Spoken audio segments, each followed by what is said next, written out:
We guarantee madness will take control.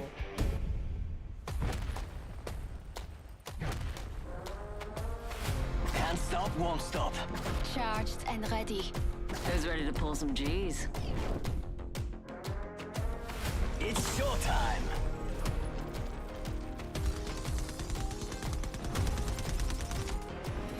Fly. Fight. Win. Marvelous. What can I say? I'm here to break the game.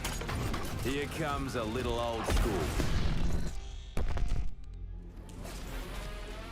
The hunt begins. This mask has seen life through death. With each victory, I rise to a new Avi. And with that, blessed is your departure. For Alter.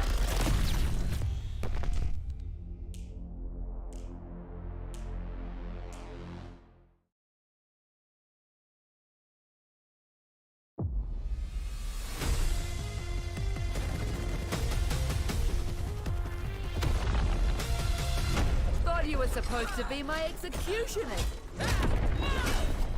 I'm just getting started. And so are we. Welcome to Control, an entirely new way to ensure.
Good evening, ladies and gentlemen. Welcome to the NVIDIA GeForce Esports Festival Apex Showdown, sponsored by Crucial and Colorful.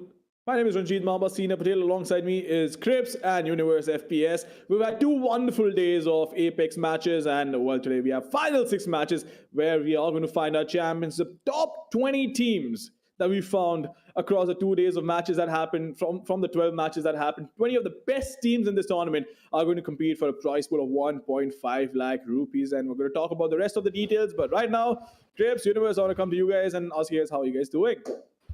I'm really excited, Mambat. I mean, the last 2 days have been an absolute blast. Some of the teams that we saw are nuts. These guys, their rotations, their shooting, everything's great. And of course, over the course of the last 2 days, some of the weaker teams have been eliminated. Today, only the best of the best survive. That means the action, it's gonna be top notch.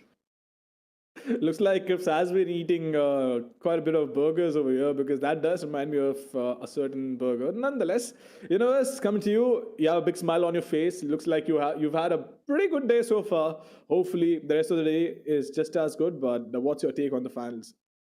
I think that, Now this is where we've come to a point where we saw in 2 days of matches a couple of good teams, one or two good teams on day one or two good teams, three or four good teams on day two, and here is all of them put together in one straight matchup across the entirety of today's matches. All six matches are going to be played by the top 20 teams that have gone through the day one and day two matches, and I think this is going to be a lot more competitive than before because the teams that we saw top the table are now going to be facing off against each other.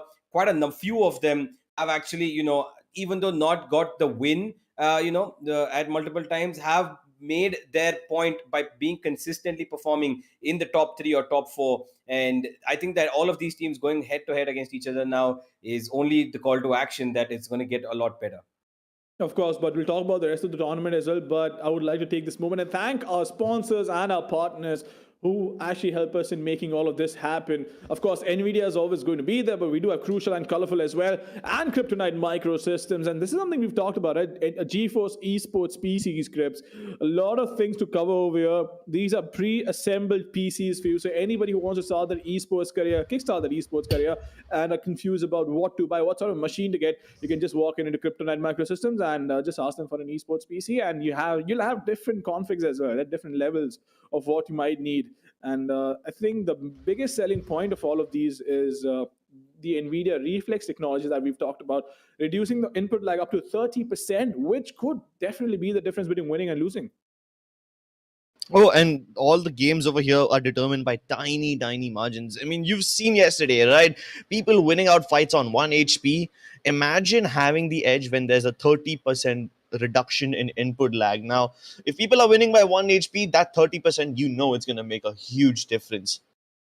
Oh, absolutely, no doubt about that. But NVIDIA, if you're watching this, look, my background's green as well, okay? So I'm trying my best over here to talk about you guys. So I might expect maybe a small gift, just maybe a 3090, who knows, whatever.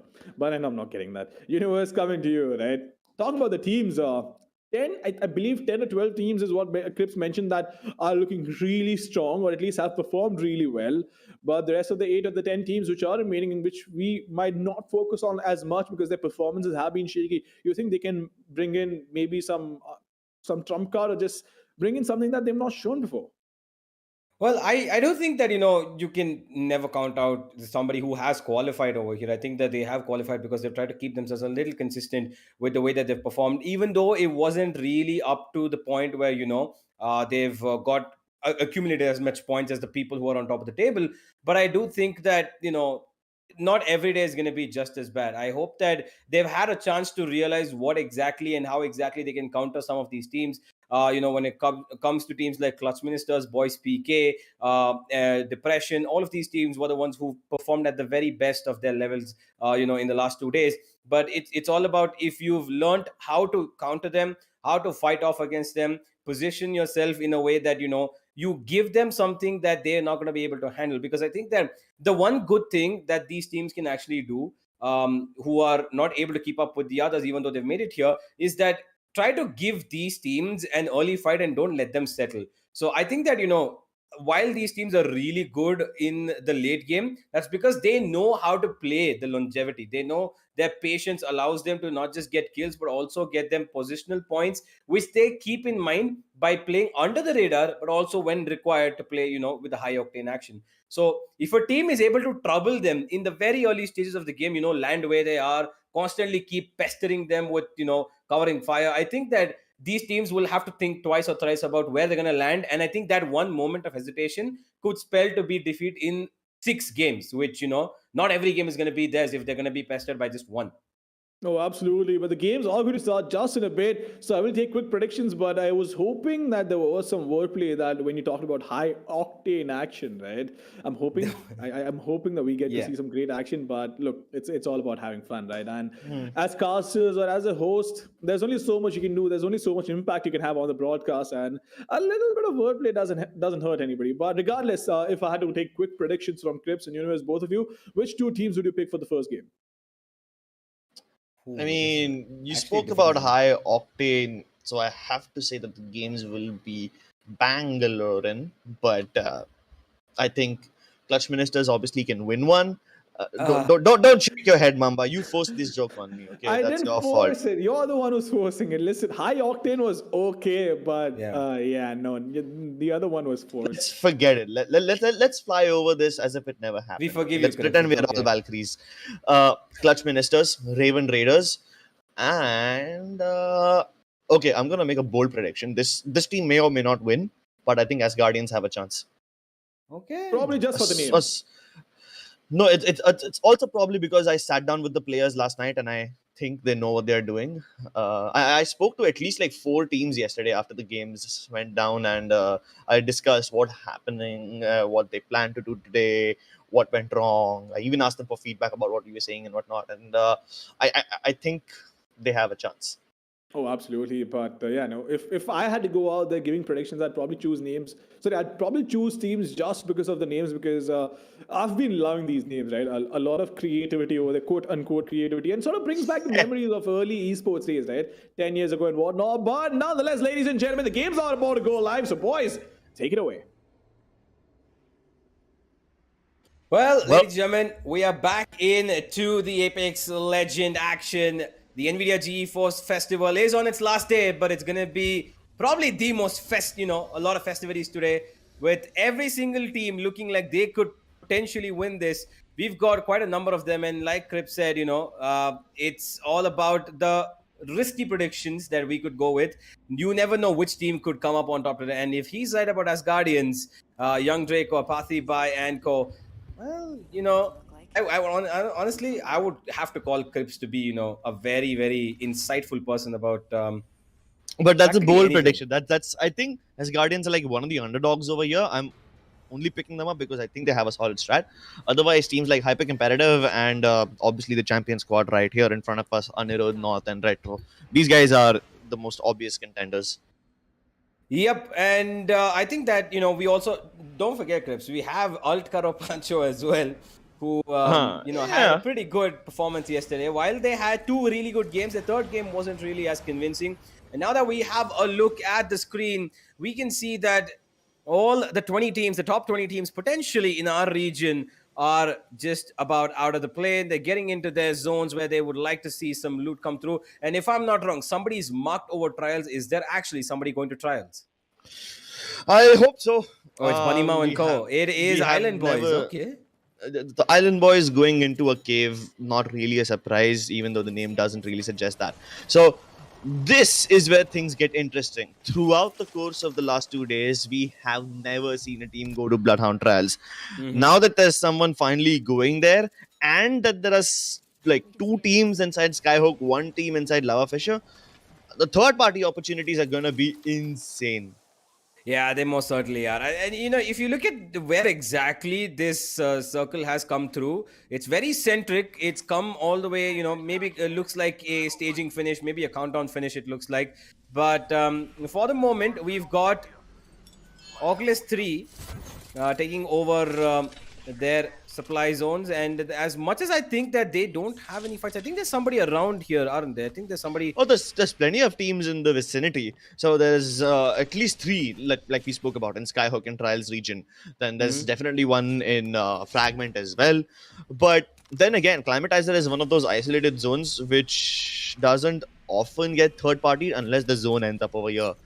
I mean, first of all, crossing epicenter and then coming over here itself is a massive task, and you have to climb up that huge mountain, cross the dam, and yada yada yada, jump over the zip lines and whatnot. Only very limited rotation paths out of this region. But here we go. A fight has already begun, and this is literally on the edge of the map, the western edge of the map. It's Team Depression going for a very safe drop, but still getting contested. And they are up against White Death and Raynorm. 1v1. Retro trying to finish them off, and he has done so successfully. Team Depression survived this one. Oh boy, they come into clutch again. This was quite a early fight. Like I said, Depression being challenged early. Teams like these who have the potential to be some of the best in the country. You challenge them early, you will give them a little bit of a hesitation, but you need to make sure that you hit your shots. Don't let them stand up on their feet the minute they go back. And Retro, he's done just about that. Clustered out for his team. He had multiple clutches the day we saw him as well earlier when Depression were qualifying for the finals as well. So he's probably one to look out for, and he's already feeling it. Got a little Yep. bit of an early boost to his game.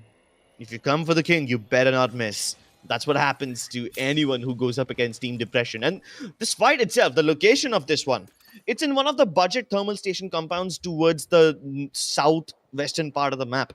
Literally the edge of the map. There's nowhere to run if you're over there. And if you're challenging them in thermal station, then there's several places to go around and there's several places to traverse if you want to challenge them. You pick up a fight where they're ready, and then you've already doomed yourself. Back in Fragment, we have seen quite a lot of fights around Fragment, but never inside Fragment. And now that Dream Esports are just outside of the Lava Pass, they're about to fight a team which is sitting inside the construction building. Well, they are Or moving- not. No, never mind. They are moving away from here.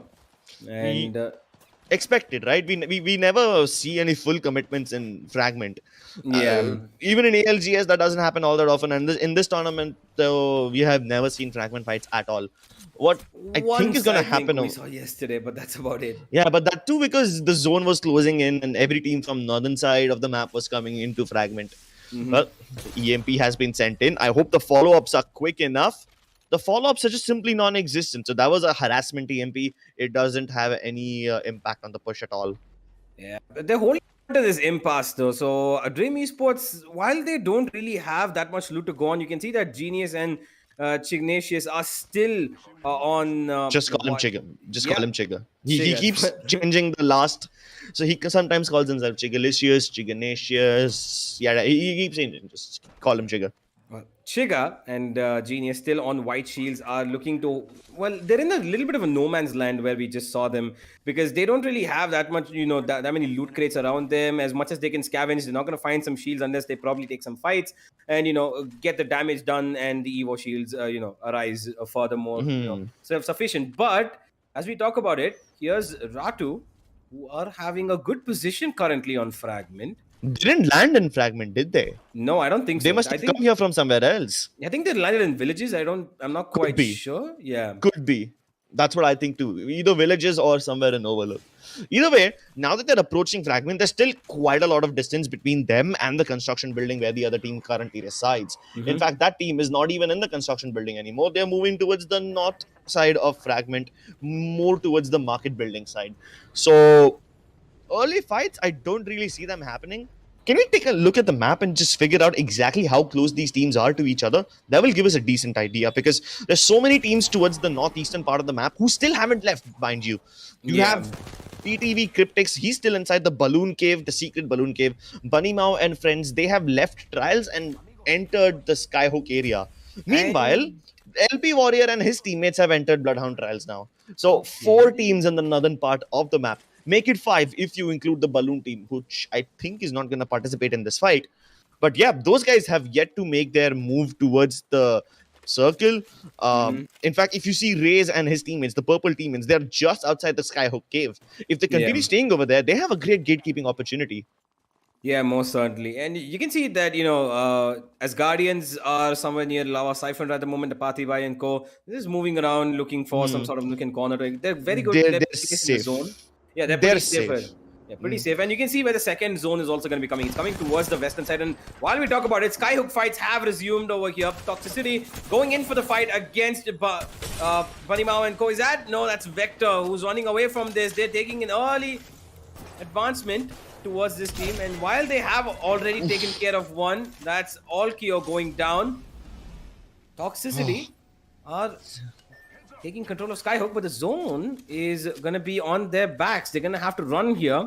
Not affordable for them to stay here for as long as possible unless they have heals supporting them. They do have... it's just the first zone. I think it's fine. As well. They have a jump tower on the edge of Skyhook. They have a Valkyrie in their team, an Octane too. Movement is not going to be an issue for them, I think. The issue for them is going to be finding that last member of the team and making sure that there's no other third parties waiting for them over there. So yeah, Toxicity winning a couple of duels. Not exactly able to get the full squad. Viper North, Red Retro are in trouble. Did they just... Oh my god. In a matter of seconds. Altkaro Pancho have defeated one of the best teams around.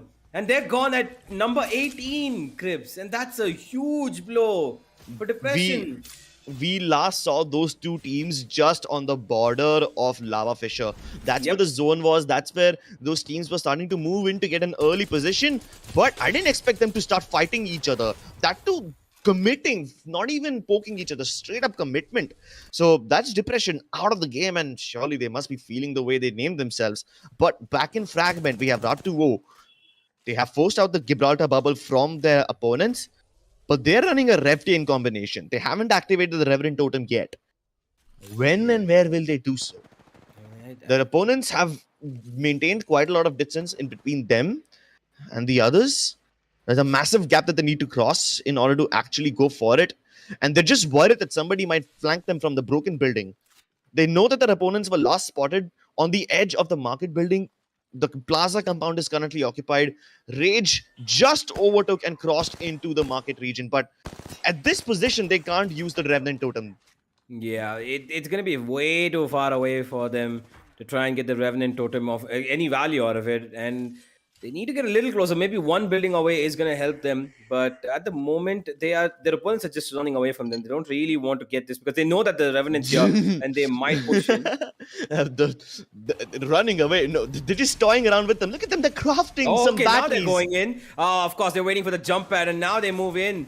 And this Revtain combo could prove to be a little bit detrimental for the opponents. They're getting away. They're trying to take a fight and maybe not take as much damage while taking out their opponents, being practically harmless at this point because they will just respawn back at where they went. And here we go. Nightwalker and Captain Price have made their way back. Cyrus is still walking around there looking for the damage that she can provide. Back he goes as well to his normal form. Gets away from there immediately. Knows that alone he cannot take this fight. And yeah, R2O, their avoidance gives them a little bit of a lifeline for the moment, or else that could have been a very pressurized situation for them. Yeah, but after that Revenant Totem push failed, what do they do next? They didn't even cause any damage. They can't follow up once again. If they want to reinitiate the battle, it's going to be very difficult for them. Plus, the zone has started to close in. That means all those northern teams are now on the way to Fragment already. The time to fight is not now because third parties will be rampant at this moment. And here are the Demon Slayers. We've got Alcaro Pancho right around the impasse towards Lava Fissure. I think there was another team who was here. I'm not quite sure who we saw. Yeah. But it seems they have moved away and Alcaro Pancho have taken over this and they are towards the western side of the zone at the moment. They have been detected. There's a team right in front of them. And trying to keep their safe distance, not really going in for a fight at the moment. But And there's a one tail. behind them. Yeah, there's a tail. And actually, there's two tails over there. There's about two teams, I think, who might be pressuring them. It's Manafire, Zodiac, and Co. coming in for this kill onto Alcaro Pancho. But they're being safe about it. They've got cover. Calyx is taking a little bit of heat, but he's staying alive. The zone is for them, so they don't really have to bother too much at the moment. 30 seconds until the round close. And, of course, the next zone is just about 10-15 feet distance from them, so they're okay, and they've got better shields for the moment as well. You can see it. So here's the thing, the team that they're currently fighting, Zodiac, Man of Fire, are the only ones that pose a threat to them, and that too not a big threat because Zodiac and Man of Fire will probably not push unless they get a knock or something else. Now, the team that they were fighting before, the team underneath them, is never going to leave the compound. That's one of the best compounds that they have. So they are not going to leave it up until the next two zones at the minimum. So they only have to worry about Zodiac and Co. They don't need to worry about anything else. Although, if the zone continues to move towards them, then there's going to be other teams coming in from other regions. But for now, the zone doesn't move in their favor. It moves a little away from them.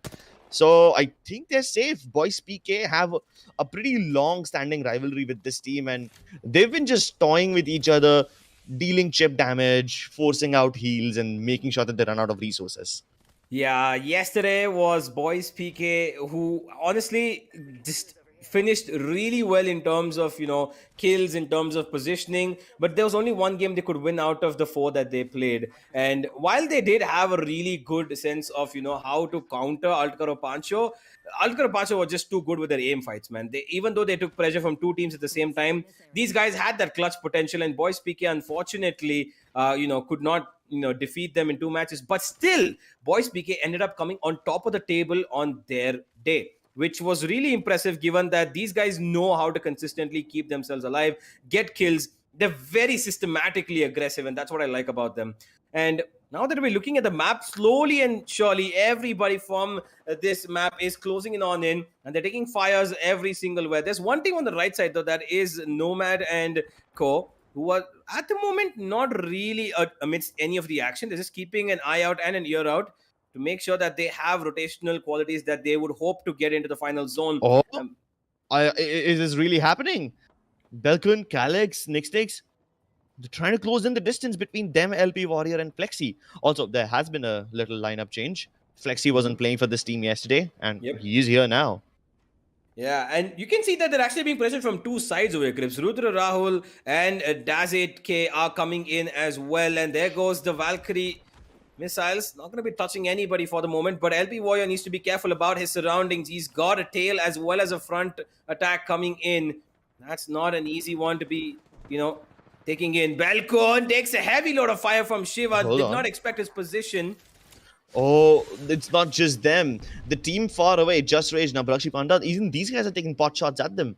Although there's quite a lot of distance, so I don't think those guys can push. Only harassment shots can be sent in via snipers and whatnot. This inhibits the number of angles that Flexi and Shiva's team can take. It's going to force them to stay put, stay inside the house, because they have information on 3 different teams, and the moment they get out, someone or the other will shoot them down. They're cornered over here. Luckily, the zone is not going to force them out, but then again, in the next zone, they're going to have to move regardless. So it's best for them that they start charting an escape plan already. Yeah, it looks like they are. They're going to be going through the impasse and come on the other side. That's a little bit of a risky rotation because there's about 20 seconds left. No, never mind. They're not going to be going that side. They're just going straight into the circle. They've got an avenue, but this means that every time they push into the circle now, they're going to have to take a fight and move in because there's a team right in front of them. They cannot go on the other side. They're just trying to keep up for any sort of covering in case somebody decides to, ambush them from behind. Now, Altkar Pancho have the zone behind them, so they don't need to worry about their backs anymore and focus on what's in front of them, and that is Shiva and Co. So this is a good position to be in. But while I talk about it, look at the kill feed. So many kills coming in through. One clip has taken a Kazmilla. That's Bunny Mao and Co. That's the Island guys losing out their lives. And slowly but surely, squads starting to fall here, Crips. And in the midst of all of this, here they go. They're getting... Oh, okay. This is the perfect chance. This is the perfect opportunity for them to get out. Everyone else is distracted. Bunny Mao, Island guys, these guys are kind of in trouble. Not just that. Black, Devanshu, this is Team Hyper Competitive who's trying to take a fight towards this rail yard. Now, the problem over here is Shiva has also started to enter the fight. So this has turned into a 5-team affair. And not to mention that these boys on the other side, Wingman Master and team, they can jump in at any time they want, but they're still a little far away, so they'll most likely look for a better opportunity. Altkar Pacho, in not that great of a spot. I kind of feel like they only used the Valkyrie ultimate to get into the zone, but they didn't find any place to hold at all. 8 teams still alive over here, but the moment I say that, the number of teams keeps on dwindling downwards. Well, Raven Riders, they're trying to keep themselves safe for the moment. The zone is coming to its almost predicament end. And they're taking heavy fire. LP Warrior needs to get away from here. Does have a cover in this trailer, but we're slowly moving in towards a very interesting zone over here. It looks like it is going to be staging finish. All right, hold on. I have seen this zone end before, and look at where it is. This is literally ALGS North American Finals zone finish. This is the exact spot in which TSM was able to win the World Championship, and I bet you my bottom dollar that all the teams have seen that particular match and everyone knows how to play this particular bridge in the zone. 3 layers available in terms of height. For now, Raven Riders have captured one of the transitions, the bottom side and the top side, and the zipline that connects those 2 areas. They have potentially the best position in the zone. On the other side, we have Black and Devanshu, the members of Team Hyper Competitive who are on the little cliff above them. But CompSpace is already dead, so that's a 2-man roster. Those 2 teams are in prime position. Everybody else, well, they're just gonna have to play footsie and try to get their leg in the door over here. Raven Riders, though, under this bridge, if they can just keep themselves alive, it will be great. The teams that can pose a threat to them currently is that team that they're shooting at right now, consisting of 1337, Champ, and the other guys inside the trailer. The team that's inside the staging house, that is KZY and boys, they don't pose a threat at all. Yeah. Bamboozled also here. They've got pretty much all the loot that they need thanks to that Loba. And they But also are in the- actually pretty good position at the moment. They will be I pushed into the zone in just about a couple of seconds. But for the moment, they've got information that... Oh, never mind. They've been detected themselves as well. And this is now a nifty little corner because... Oh, there it comes. The pressure from up above. And that's LP Warrior and Co. Raven Riders are keeping their hand on their heads right now. And saying, you're not able to move until we tell you to. Exactly. I actually think that this is a terrible spot. You have such a low ground over here that you can get shot from literally every single team in the vicinity. There's only 6 teams left, and 4 of those have angles on you, so this is basically a death trap. I'm just surprised that none of them have got knocked yet. They have a Gibraltar, so if things go south, they can always put the dome up and start rezzing. In fact, they're just using the caustic traps as well, so any of the teams who want to drop down and rotate into the next circle will have to take all that gas damage and move through. Altkaro Pacha, though, they have somehow circumvented the team of Shiva and all those boys, and now they've taken a position which is much closer to the center of the zone as compared to anybody else. They are changing their position so often, and I think for the better as well. Oh, they're going on top of the crane. Oh, this is good positioning unless he doesn't drop. Hey, he does. He gets onto the crane, and this is the highest point that anybody could hope for. And they're in the dead center almost as well. This is amazing. Altkaro Pancho's ability to try and get the high ground is massively impressive. And oh boy, there goes the black hole from a horizon, and Genius is taken down one. Here's Altkaro Pancho taking a lot of pressure. Nixtix has gone down. Velkun, Calix, both of them taking pressure in. Calix survives just about for a bit, and now it's a 2-man squad that needs to fight off. Helpy Warrior, Raven Riders, they're the ones who are constantly putting pressure on their opponents, and I think that this is going to be a very interesting zone for Altkaro Pancho to make a difference in.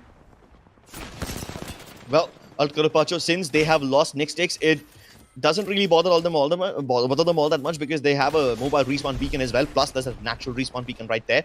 There is Genius and Co, who are still trying to hold on to the inside compound over there, holding on to the room. Chica and those boys can probably stay over there for the next 40 seconds, which should allow them to get at least a couple of knocks or maybe wipe out a whole team.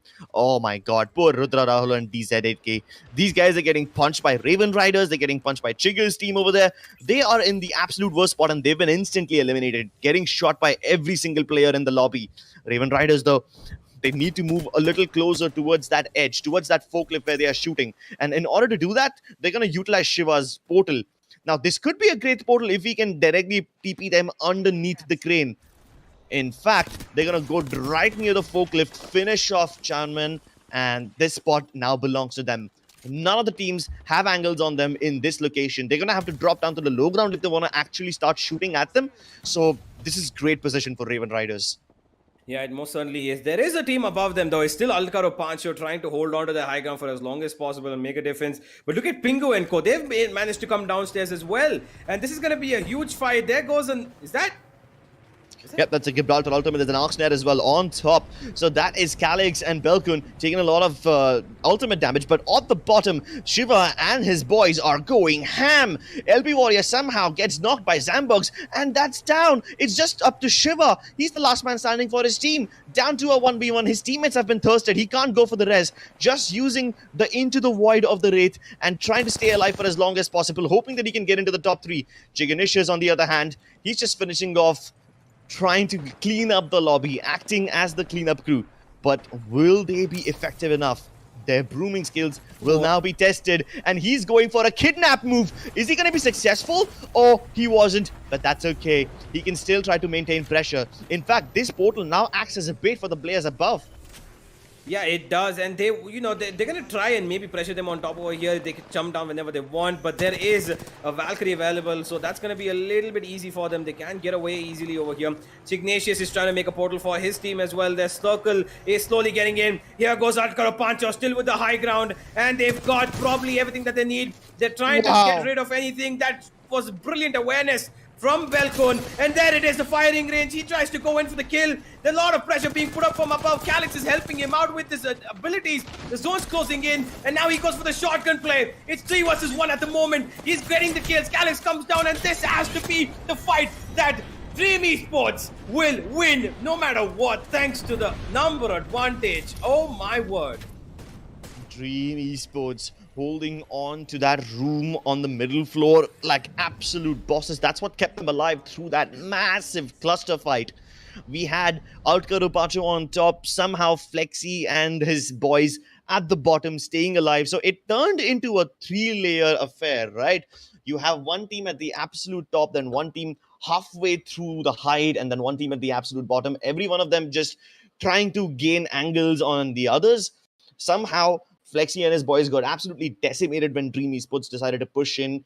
They just threw their dome down and started to fight over there. Altkaro Pacho, I do believe that if they had all 3 of their players alive, they could have won this game as well. The rotations were always on point, but the fighting, I can't really blame them for it either. The crane is like literally one of the most open positions, and you're gonna get shot by everyone at the same time. So the fact that they managed to keep those 2 players alive itself is a big deal.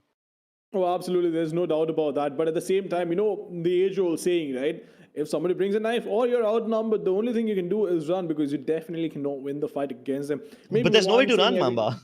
There's no way to run, but in that case, well, there's nothing you can do because you're just a sitting target, right? Of course, Exactly. once every 1,000 games, maybe 1v3 will come out, unless, of course, there's a colossal mess up on the end of the other team. But nonetheless, we'll dissect the game even more. We'll dissect the plays even more after the short break. So, ladies and gentlemen, do not go anywhere, because we will be right back.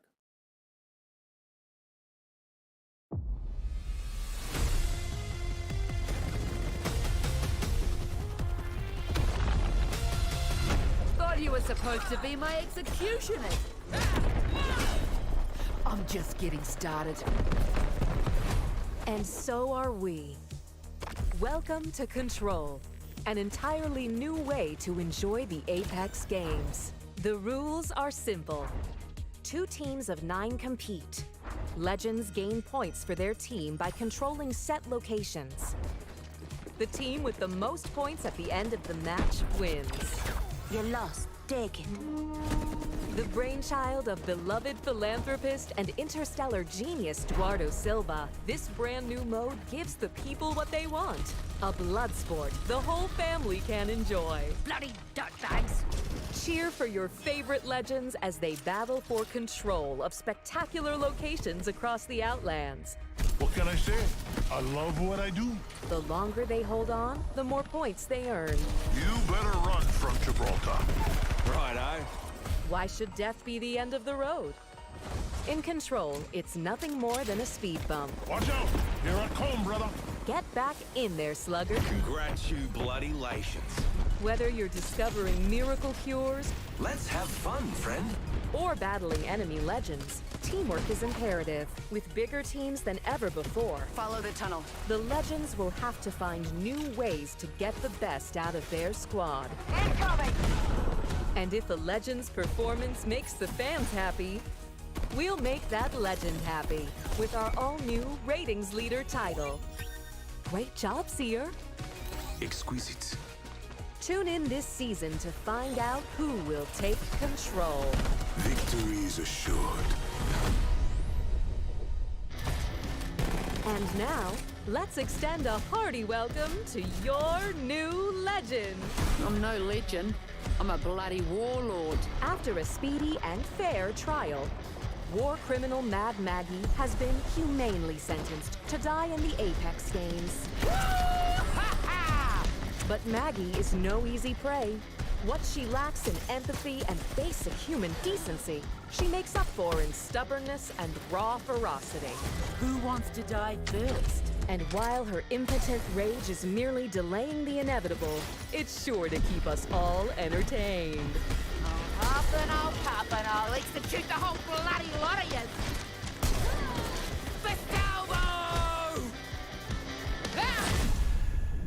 A dastardly sneak attack orchestrated by Mad Maggie has wreaked havoc on Olympus, teleporting objects and buildings across the city. Maggie's sabotage has upended the natural order. The legends will need to adapt quickly to their new surroundings to have any hope of surviving. Of course, there's more to life than just survival. I know what I like, and I know how to get it. That's why our legends are able to express themselves to their heart's content. This outfit could use some high-caliber accessories. Thanks to bold new leadership, The Apex games are going to be more exciting than ever. We guarantee madness will take control.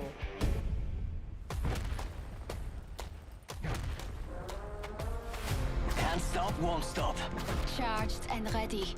Who's ready to pull some G's? It's showtime.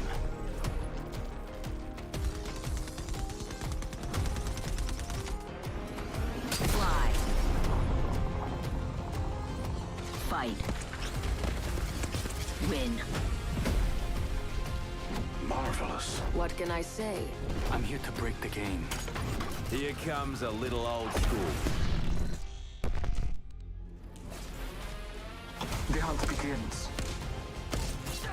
This mask has seen life through death. With each victory, I rise to a new Avi. And with that, blessed is your departure. For Alter.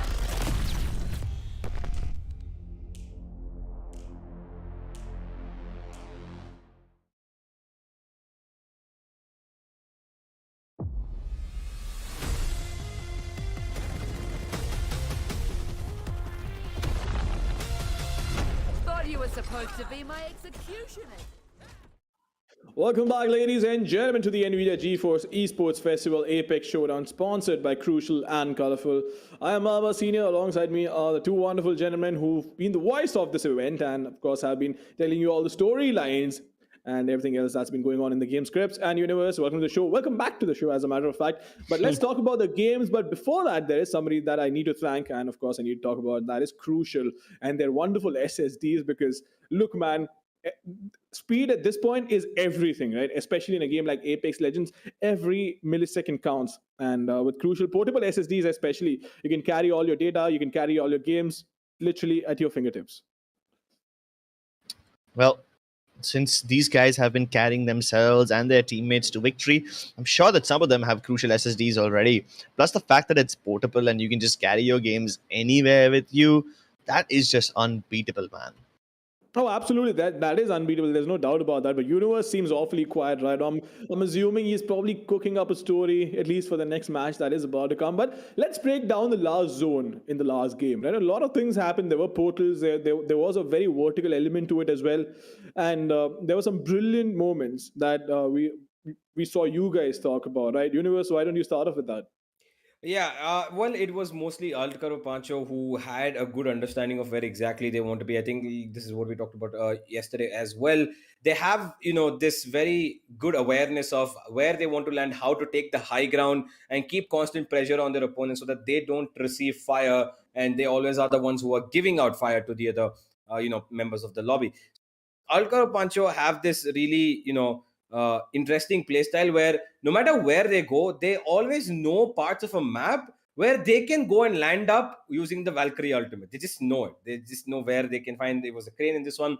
In yesterday's games, there were quite a number of places. I think it was on Skyhook where they were on top of the the centric building. These guys know how to position them really well. Only a disadvantage for them was they were forced to drop down because the people in the lower end had more ground to work with. They were forced off of the crane, and the GB Dome was helping them even more. And it was a 3v2 essentially. So there was only so much that they could do when there was a third person, constantly hitting them, and it couldn't have been a 1v1 direct. So Altcaro Pancho had a really good performance overall, keeping themselves alive because they were pressured multiple times by multiple people across the entirety of the map. And keeping themselves alive for so long, getting the second place was brilliant. But honestly, Dream Esports, who kind of actually went under the radar, had a really good game. I think they had about 6 or 7 kills across the entire board, and they did a really good job of getting that victory. Oh, absolutely. There's no doubt about that. But Crips, yeah, sorry, you were saying something. Yeah, just something that I've noticed in Apex Legends, which is very different from all the battle royales that we've casted before. I mean, at this point, Mamba and I have casted literally every single battle royale game in existence. So yeah, I say that this is different about Apex, Quite a right? way to call me a boomer and call out my receding hairline like that, huh, Crips? No. Don't take it the wrong way, Mamba. I'm calling you an experienced person. You've is it or is it not the truth? This guy, I'm telling you, man. Okay, so in every single battle royale, people believe that the high ground is the advantage. And for the most part, it's true. Even Obi-Wan Kenobi will tell you the same thing. But because the time to kill in Apex is so high, unlike a game like CS or Valorant where one bullet kills you, sometimes one whole magazine is not enough to kill you in Apex. So because the time to kill is so high, the low ground sometimes becomes an advantage. I know it sounds controversial. Hear me out. Hear me out. If there are, let's say, 3 teams on the high ground, all of them shooting at each other, and there's one team on the low ground, the team at the low ground cannot get shot by anyone else on top without the top teams getting shot at by each other. So those teams keep each other in check, and then the low ground team somehow finds themselves in a situation where they are not getting shot at by everyone else. Even though position wise, it's a terrible spot to be in. So that aspect about Apex Legends is very important to understand. Teams like Altkaro Pacho, they took the crane area. That's a damn good position. They have a vantage point. They know every position of every other team, but they're getting shot by everyone else. So they lost their Gibby, turns into a 2vx situation for them. Meanwhile, Dream Esports, on paper, they have the worst position possible, right? They were at the bottom, no cover, but they still didn't die. That's what happens. In fact, Dream Esports had the room as well to themselves. So they had like proper cover. So that's like the ultimate best position, but they had to leave it towards the end. They were forced out of the zone. So they ignored the team on top. They ignored Alt Koropacho and then they jumped down. And that's how the lobby works. Now that we're getting into the next game, something similar might happen again. Yeah, absolutely. We are going to get into the next game and see what happens in the server. But yeah, quick predictions, Crips. Universe, one team, real quick. You know what? I'm gonna go with Asgardians. Okay. I think this round I'm gonna give this one to. You know what? I think I'm gonna use this as Clutch Ministers. Oh, fair. I'm gonna give it a Depression. Interesting choice of teams, but nonetheless, ladies and gentlemen, game number 2 right up. I hope you guys have fun with this one. Crips and Universe, take it away. Thank you so much. The plane has already taken off. The dropship is going from Launchside to Climatizer. Now, we saw a lot of teams jump towards the northwestern part of the map in the previous game. There were so many teams in Skyhook and Trials. Quite the opposite of that is happening this game. Almost everybody is out already. As usual, Team Depression going towards Thermal Station. This time, nobody's going to contest them. They did get contested in the last game, but now I don't think anybody's going to move there. But there are 3 teams in staging. Excuse me? Well, it looks like nobody had their fun share of staging in the previous game. Everybody had a little bone to pick because of the way the last game ended. So that's why they're going here again. Yeah, look at Scorpion, KSTC, and Edith though. They're spread across 3 different places. You know, this is a little concerning. Edith is going all alone to where exactly as Guardians are. KSTC is right outside of staging. Scorpion's looting, Harvester all by essence. Finally, there's some movement. A little scary over there, but look at the northern side of the zone here, Crips. We can see that there's about 6 teams on top over there, if you include even Fragment. And, well, so many teams are going for this safe secret spot, the balloon spot. Yep. And I thought this was supposed to be a secret, right? I mean, there's barely any loot over here, enough for one team. After that, you have to go to either Skyhook or Survey Camp to complete looting. But there's so many teams in the vicinity. All of them are just going to be fighting with, like, what, P20s and Mozambiques, man. I mean, well, they're scavenging whatever they can. We can see a Peacekeeper and an R99. That's Scavenging being the more important word over here. There's literally nothing else to work with. Well, that might be true. And here's this fights and staging already starting, ladies and gentlemen. There's the Power Pop girls who are going in for this, and they have an Ash who is looking for maybe an opening with maybe his portal if they choose to go through that one way, if they get a knock, that is. And while all of this is happening, we can see that Beam Lord does have his ultimate available as well, so he can get all the loot that he wants around staging, and down it goes. The black market has come up, so they've got pretty much loot for days here. Nobody can actually take it down thanks to the high ground that they've received already. This is where we ended the previous map, and here's where we're starting off this map. Vector pretty low, hasn't had the chance to heal up though. At this point, the team that is trapped inside has no way out. All the doors are covered except for the left one. And even then, the left door can be covered by the guy that's up on the crane, and he's already taking shots at them, communicating to his teammates that that team is about to leave. He's got a triple take, so he can probably hunt them down as they take range. But I think they are almost out of here already and exclusively moving towards Landslide. Yep, that bird has flown away, that ship has sailed, and the opportunity is missed. Yeah. Well, for the moment, Origin 4 are running away for their lives at the moment. Vector getting away from whatever that was shooting him. And they've gone in towards tunnels now, and they're keeping themselves safe at the moment, which is near landslide. This is But not really, the most idealistic of spots to be in. yeah, not at all. I mean, if they find a vault card in one of those flying loot boxes, that will be great. That will give them enough armor and whatnot. But you take a look at the options they have, right? From that vault, they can either go to Harvester or they can go to Fragment. None of those are desirable options because of the number of teams present over there. Yeah, that is true.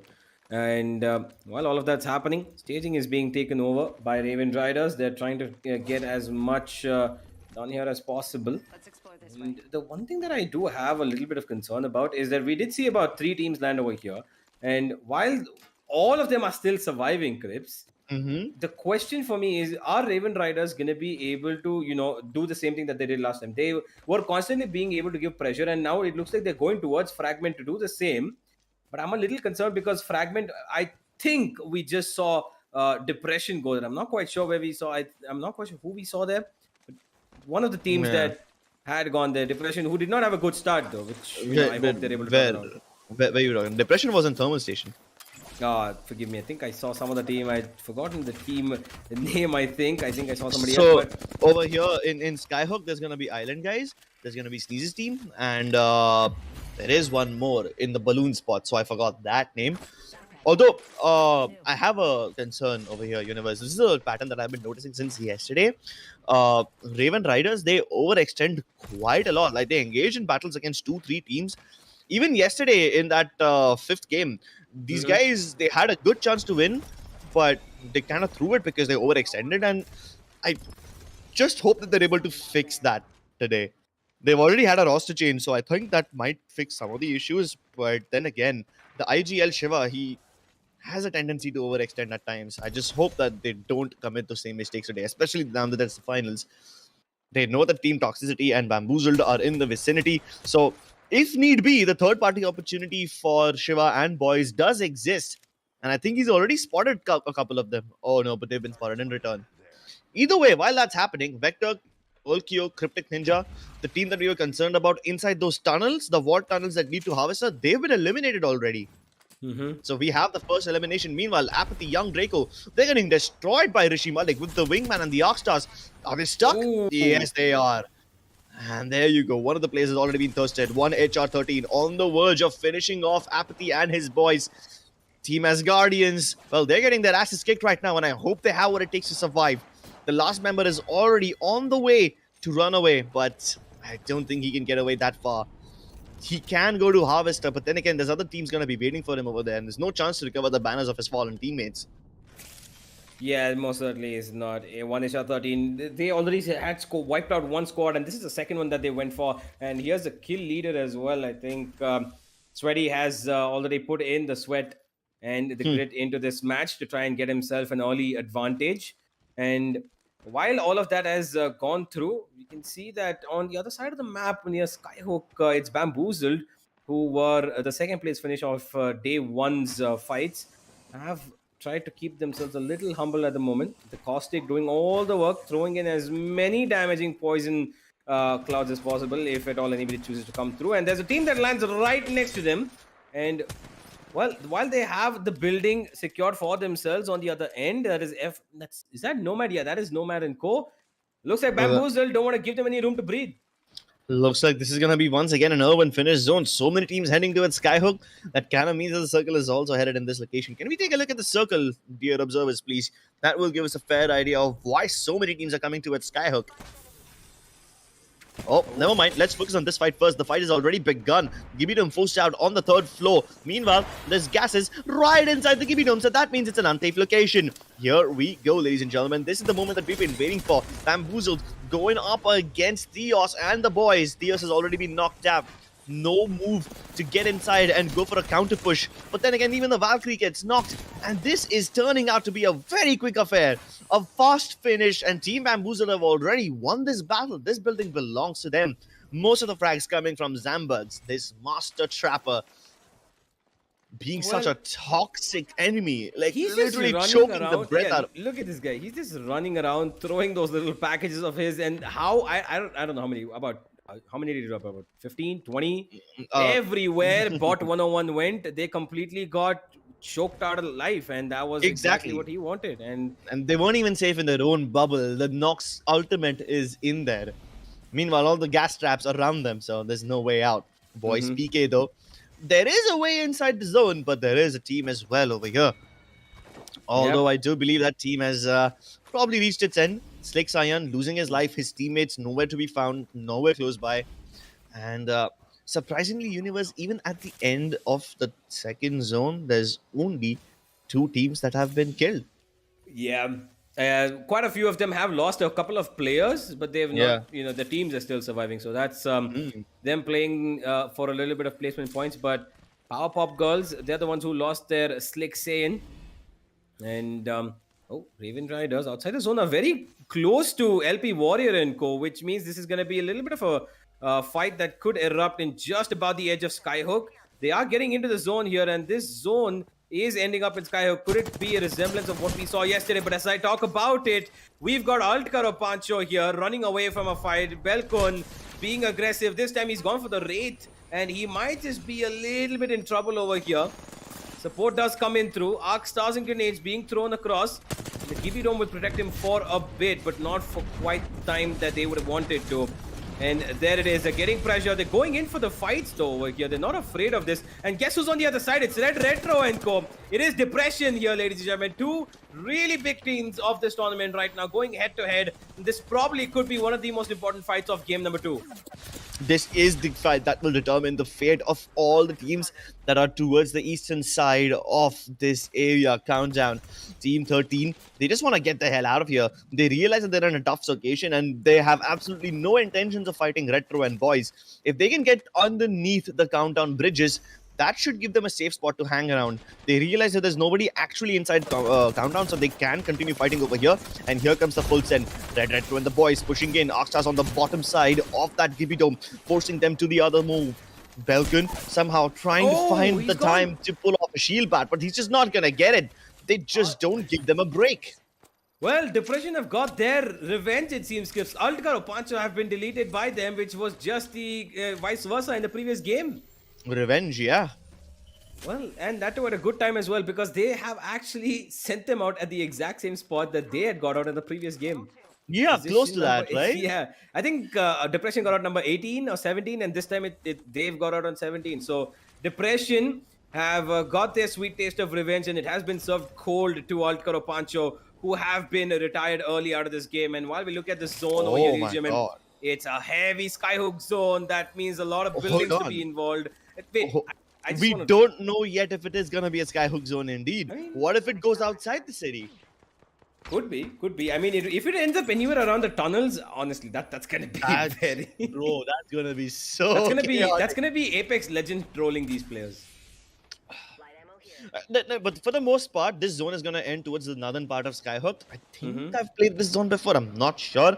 It ends somewhere towards the north of the actual Hook building, but again, that's just me trying to predict. I'm not really sure if I can be as accurate. I'm still concerned though. We're heading into the third zone, and as Guardians are still near Climatizer Cribs. You can see the right side corner, Young, Draco, partly by Crazy.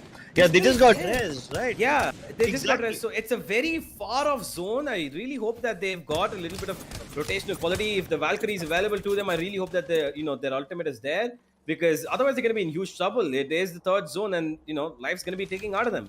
Yeah, I mean, there's going to be a bunch of jump towers on the way, so I think they should be fine.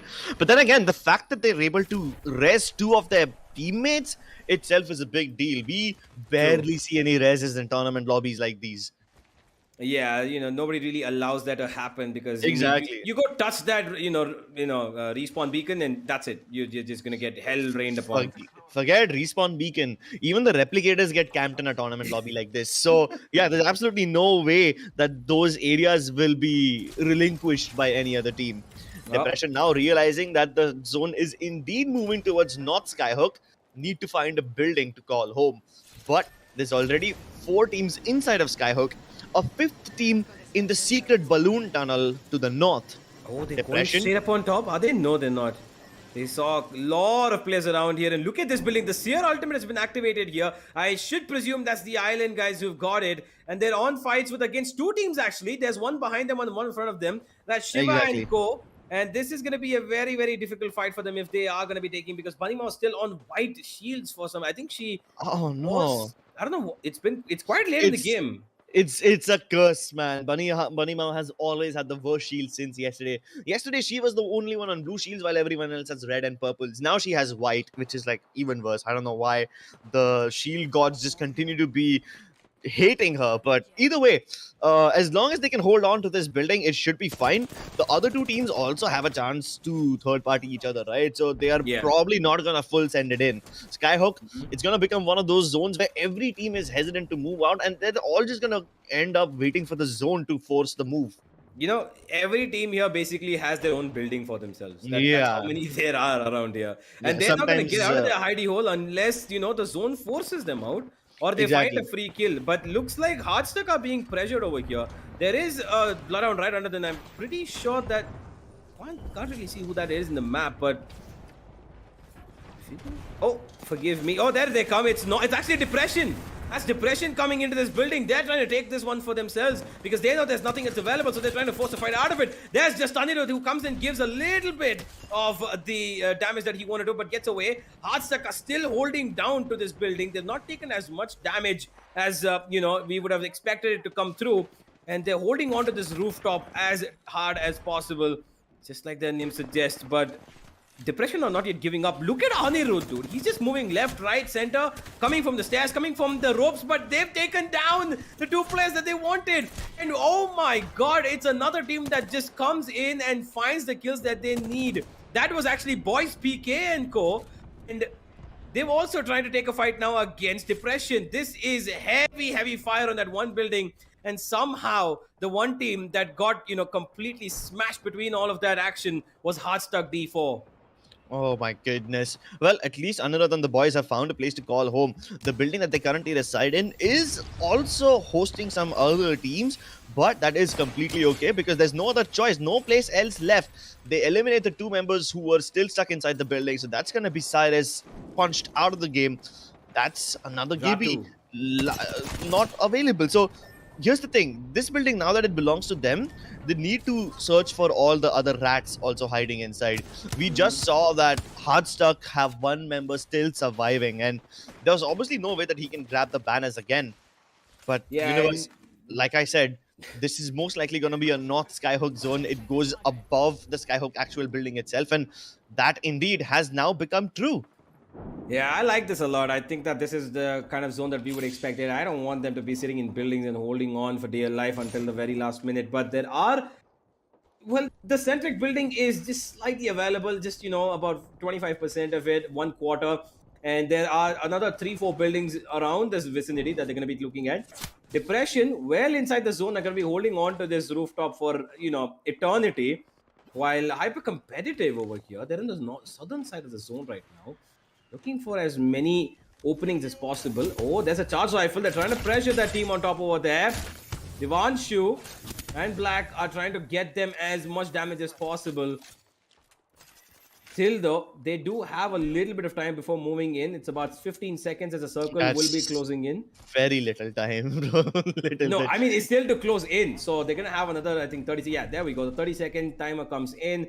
And now the zone's going to be, clashing into where exactly it needs to be. And that's the northern side. One team's just flying across the entire city, though, unfazed. No fear of who's going to be shooting them down from the sky. And there's another one going up. I think that's Rudra, Rahul and co.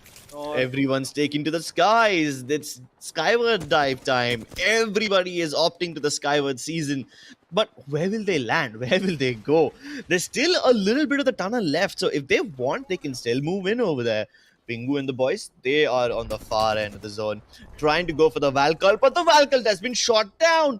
Now they can't fly, and they're gonna have to walk all the way inside. Oh no, that's horrendous. And they're gonna run into Comspace and the other boys. That's even worse. Well, they do get the Raids portal to get through, and Comspace are in the next building, and they've scanned them as well. So this is now where the real fight begins, ladies and gentlemen. On the roof, they take to charge, but immediately Boys PK said, nope, get back into your building, but Champ might just go down to the zone if not anything. There's pressure coming in from 3-4 different sides, and that is unfortunate. Biryani power that was being eliminated as we have Devanshu and Hyper Competitive. Look at how closely stuck they are over there. They're just in the 1% of the building that's not in the zone, Crips. Rotation is going to be very difficult for them because Boys PK are constantly having an eye out. Yeah, but even if Boys PK somehow manage to shoot down these other teams, what are they going to do about the others that will be coming towards their building now? Look at the next zone. A tiny part of the center Skyhook building is what remains of this building. Every other building has been nullified. Yeah, maybe to some extent, the building that Raze and the boys are in can act as a part, but I don't think that's going to be enough either. I think it's about time that we take to the skies ourselves and take a look from above in a bird's eye view as to what is happening exactly, because the train station is also very damn crowded. Oh boy, that's 6 hostile detected, and they know that there's about 2 teams on the right side over them. There's one flying above them. And oh, are they actually going for the center building? They're going below it. Okay. That's a good. little... Yeah, that's actually very good. Boys PK can't go down there and continue fighting them. They have to keep the other teams out of this region. And with every other team taking to the skies, they have to also keep an eye on where the people are landing. Depression, meanwhile, these guys are towards the other side of the zone. The other building, what remains of the zone. And over here, they're fighting 2 other teams at the same time. First, they have Comspace and the boys who are trying to go for the tunnels. Meanwhile, Champion, Raze, and these guys are on the bottom floor. Depression have managed to reset all their health and armor, which means they're ready for round 2 of the battle. But this is a never-ending battle. How on earth are they going to get out of here? Forget about getting out. Their first priority is to clear out this building and secure this building for themselves. Put up the barricades and put up the no entry signs too. But will they be able to do that? The Wingmen only able to crack, not able to knock. Shiva, on the other hand, though, has managed to knock down Cosmilla, so that's the tall building fight coming to a conclusion. Depression, meanwhile, still are yet to find the kills that they require. Apathy Pie, well, they finally about time that they get shut down. North, on the other hand, he's just trying to find an angle onto the players below, waiting for an opportunity to strike, waiting for this moment to lit a fire. Can this actually be pulled off? Because this is turning into a little bit of an attrition war with none of the teams being able to find a knock. They're just stuck with each other. Yeah, it's just constantly being damaged, damage being given on the other side, and look at how Depression have been sandwiched. This player's one above them, below them as well. Yeah, and here's the Caustic. Oh, they push in. They go in for this, and it might just be a bad move. Anirudh gets one down, and they're going in for this fight, which I don't think they're going to win. Unfortunately for them, a little bit of the aim prowess that Depression, rely upon has worked out for them perfectly. Red Retro still alive, trying to clutch this out, and there goes the beast of the hunt. Anirudh is trying to keep himself alive and let a little bit of vision come through for him so that he can spot out his enemies. They've run away from here. North is down, but he will be revived immediately. But the zone comes through, and this is a problem for them. Oh yeah, this is a massive problem for them. The zone has started to move, and even though it moves pretty slowly, luckily for them, the team that was under them has only 1 player left, and they haven't found enough time to reset, which means they have to move out without all their members. This buys Depression another lifeline. They have to destroy all the caustic traps before they get out, otherwise the zone is going to swallow them whole, and 2 people have been knocked instantly. A reverse arc star flies in through the window, and everyone's dead. Are you serious now? Zodiac gets on top of the window to finish off Team Depression, and that's Boys PK leaving their home turf and getting the win. That was amazing. Boys PK held on to the position that they were. They were out in the open, and somehow they are the ones who got the best opportunity. Because everybody was so stuck in that, little cubby little corner that they were holding in their buildings that they honestly just could not find themselves the openings that they wanted to take fights. So being in the open was somehow the best opportunity for them to, settle the score. Depression got caught off guard. They had the caustic gas, tank right there at below. Immediately, their health started going off. They knew they couldn't even step into the zone for a second because that's going to chip off almost half of their health. And with the caustic, even after death, he was troubling them. It just completely worked out in the favor of Boys PK, who went in with 1 player left alive, 3 versus 1. No way he's going to be getting out of that building again. Staying in the building, not really the best of options. Oh, absolutely not really the best of options, but then again, it is really tricky, right? Especially when you're in an urban area to go out and get all these fights, because you don't know exactly what to expect. But then again, you can definitely make it easier if you have the right composition. But of course, we're going to break this down even further But before that, we need to go on a really short break. Ladies and gentlemen, grab your popcorns because we will be right back after the short break.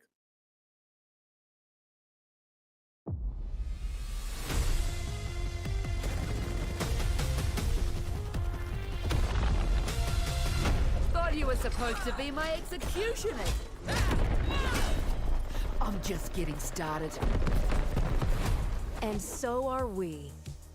Welcome to Control, an entirely new way to enjoy the Apex games. The rules are simple. 2 teams of 9 compete. Legends gain points for their team by controlling set locations. The team with the most points at the end of the match wins. You lost. Take it. The brainchild of beloved philanthropist and interstellar genius Eduardo Silva, this brand new mode gives the people what they want. A blood sport the whole family can enjoy. Bloody dirtbags. Cheer for your favorite legends as they battle for control of spectacular locations across the Outlands. What can I say? I love what I do. The longer they hold on, the more points they earn. You better run from Gibraltar. Righto. Why should death be the end of the road? In Control, it's nothing more than a speed bump. Watch out! Here I come, brother. Get back in there, slugger. Congratulations. Whether you're discovering miracle cures Let's have fun, friend. or battling enemy legends, teamwork is imperative. With bigger teams than ever before, Follow the tunnel. the legends will have to find new ways to get the best out of their squad. Incoming! And if a legend's performance makes the fans happy, we'll make that legend happy with our all-new Ratings Leader title. Great job, Seer. Exquisite. Tune in this season to find out who will take control. Victory is assured. And now, let's extend a hearty welcome to your new legend. I'm no legend. I'm a bloody warlord. After a speedy and fair trial, war criminal Mad Maggie has been humanely sentenced to die in the Apex games. But Maggie is no easy prey. What she lacks in empathy and basic human decency, she makes up for in stubbornness and raw ferocity. Who wants to die first? And while her impotent rage is merely delaying the inevitable, it's sure to keep us all entertained. I'll pop and I'll execute the whole bloody lot of you. Festalvo! A dastardly sneak attack orchestrated by Mad Maggie has wreaked havoc on Olympus, teleporting objects and buildings across the city. Maggie's sabotage has upended the natural order. The legends will need to adapt quickly to their new surroundings to have any hope of surviving. Of course, there's more to life than just survival. I know what I like, and I know how to get it. That's why our legends are able to express themselves to their heart's content. This outfit could use some high-caliber accessories. Thanks to bold new leadership, the Apex games are going to be more exciting than ever. We guarantee madness will take control.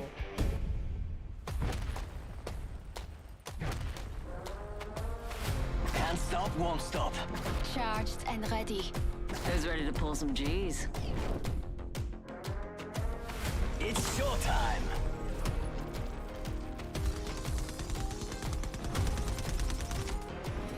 Fly. Fight. Win.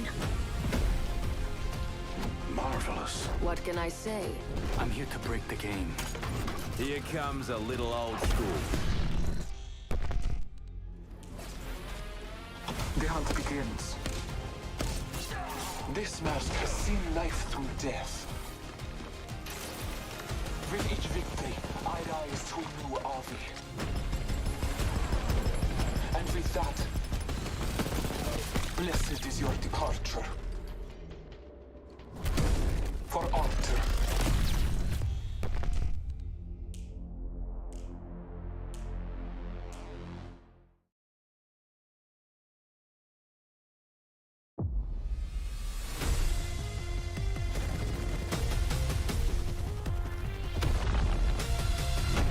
You were supposed to be my executioner.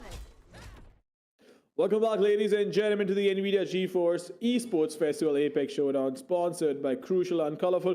I'm Malva Senior. Alongside me is Crips and Universe FPS. And game number 2, really exciting to watch, but of course, a lot of urban warfare going on over there in Universe. You did mention that a lot of these teams were hiding in these buildings, which wasn't the best of choices, according to you? Yeah, I mean, when it, in a normal situation, it does come out to be in a way that, okay, hiding inside buildings, getting a little bit of positional advantage, cover, and just trying to stay alive is a good thing, right? But then in this certain zone, it was very evident that there are only parts of these buildings that are going to be inside the zone, which you can take advantage of eventually getting out of. But when you know that there's caustics around you, that just turns into a nightmare, because you never really know when these caustics will throw down their gas tanks, and when you're going to get punished by it even after they've left for the other world. So depression kind of went through that, and they were stuck in this corner. They could not even get out of there, and to their utter disappointment, the fact of the matter was the building that they were in, it had open windows, and they couldn't these were not windows that they could get out of. These were windows that they could only get shot out of. So they got shot out of there. Boys PK had the best advantage of hiding in the open. They had the open compound where there was, just a frame wall around them, which they took advantage of. And the others who were just stuck in the buildings, tight little corner, completely played against them. And, well, it was, to their demise. And Boys PK took a very convincing victory. Yeah. Oh, absolutely. Yeah, sorry, Crips, go on. What's even more surprising to me is that Boys PK at one point were holding the actual hook building. And while there was a team underneath them, they got the fight with them pretty in a convincing manner. Like, they didn't get third partied while they were fighting in the hook building, which is great, okay? And then they reset quickly, with 3 teams being in Depression's building and 2 teams in the train yard. What Boys PK did over here was they left their own building and they started to move ahead in order to finish up the fights that were happening on the other side. Under normal circumstances, I would have expected that every team plays their own building, plays their own cover, and only moves out when the zone forces them to. And that's what everyone was doing. They only moved when the zone forced them to. But Boys PK, they were proactive. Like you said, they got out in the open. They took cover of just one fence where their backs are exposed, but their front is covered. And because they move proactively and they're not just playing according to the whims of the zone, they can then finish off the fights which have already begun or like finished halfway. And because they're in the open, the caustic trap just cannot harm them at all. No caustics in the lobby can harm them, and I think that's great. The initiative that they took to get outside was impressive. Oh, absolutely. There's no doubt about that. But you know what? Let's have a look at the scoreboard right now and figure out where the teams stand, because we've been through 2 games. We still have 4 more games to go. And of course, today, at the end of the day, we'll have our winners who are going to walk away with the lion's share of 1.5 lakh rupees. Boys PK with 33 points, Bamboozled with 31, Dream Esports India, who had a wonderful start in the first game but have not been able to be that consistent in the second one, with 22 points over there. Yeah, this, I'm actually not surprised by this. Boys PK and their consistency has been, seen from yesterday, and they continue to do so. They've got themselves, even in the first game, they were able to manage themselves into the top 3, and here they are yet again finishing first. And these guys are just, absolutely on top of their game right now. While there is a slight gap between, second and third position and so forth, I think that Depression have made up for what they lost in the first game. And honestly, I was a little surprised that Alcar or Pancho are at 14 points. I think they've only been able to accumulate, the positional points, and I don't think they've found as many kills, have they, Crips? I mean, the fact that Boys PK Bamboozled are still on top, it's kind of surprising to me, because I know for a fact that Raven Raiders, Depression, Hyper Competitive, these guys are extremely aggressive teams. And maybe the flavor of the tournament is not aggression. Maybe getting into fights early on will actually give you a disadvantage. Whereas during the qualifiers, we knew that quite the opposite of this was true. The aggression from the start was helping out the teams quite a lot back then, but in the finals, the tables have turned. The meta has changed, and everybody is adopting a much more conservative approach, which seems to be working out for the teams at top. I mean, you do expect this, right? Especially when the stakes are high, and in the first couple of games, you do expect teams to be a little more conservative. And given that it's a grand finals, nobody wants to make that mistake, right? Because when you're operating at 110%, when you're going out there with all guns blazing, with all the aggression in the world, the chances are you're taking a lot of risk, right? And when you push the risk envelope so high, there is also a chance of failure and everything falling down. Yeah. So, difference between Indeed. good and great is, of course, being able to maximize the risk, but also maximize the rewards. But a lot of times, that strategy can backfire immensely, right? Especially when your back is not against the wall. You're just starting off. You might as well just start off trying to be consistent, be good throughout the games, right? Throughout all the 6 games, instead of trying to have your best performance for the first 2 games and then maybe just get eliminated early on because you've been trying to get all those skill points early on in the game in the next two. And that sort of ruins the average that you have. So if you could be in the top 3, top 5 every single game, that actually goes a long way. Indeed. I think that's kind of a given, right? Because this is what Bamboozled and Boys PK did in their games as well. They didn't finish on all games as the winners, but they did finish as the top 5 or top 3 in practically every single game. And that's why consistency matters more than just getting one win and then, failing to perform the other games.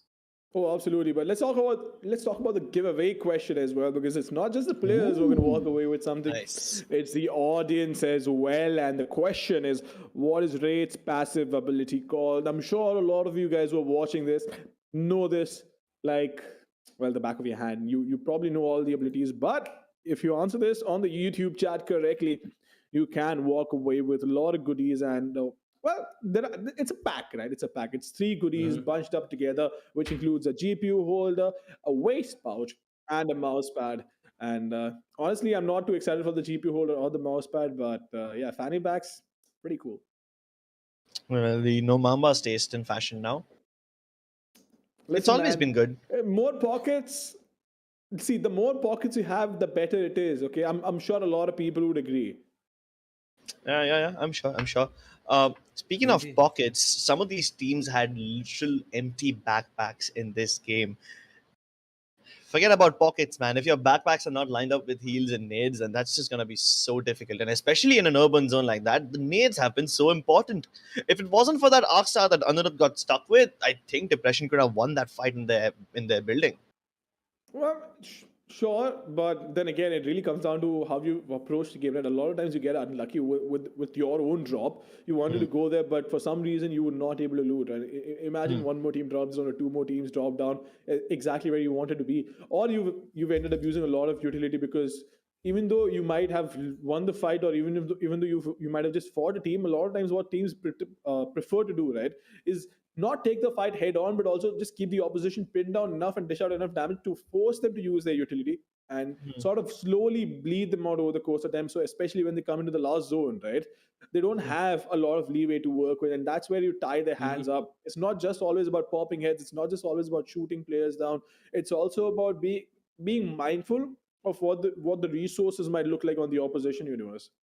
Yeah, I think that resources in terms of like Crip said, while loot is something that we all just have to scout around. It's just RNG at this point. The one thing that he did spot earlier and we did spot earlier, that since yesterday, Bunny Mao has been a victim of unfortunate loot drops, How? no shields at all. She's just been having not the best of times with the game, and I think that frustration might just kick into in incomprehensible decisions at times as well, because you would want that upgrade, right? You want that upgrade, and if you are not able to find it on the ground, the only other way to get that upgrade is to fight your way into it and get it from another opponent, or just give damage and get it through, which also didn't come through for them, because while they were in Skyhook, they didn't even go for fights, they didn't even challenge for fights. So unfortunately she The was stuck fights with came to this. them. Yeah, in You the know how they end, was. yeah, Yeah. they were just stuck in that building. They didn't go for it. Fights came to them, and because they weren't ready for it, because they didn't initiate something,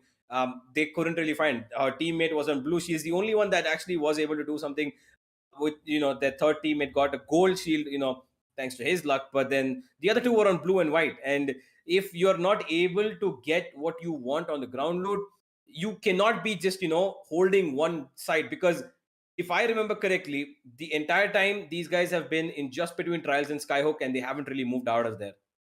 Oh, absolutely. No doubt about that. But you know what, ladies and gentlemen, game number 3 is going to be coming up. We are going to hop into the lobby to see what happens over here. If teams are going to change their strategies, are they going to play conservative? Or are we going to see an outlier which is going to go all guns blazing since the first drop itself?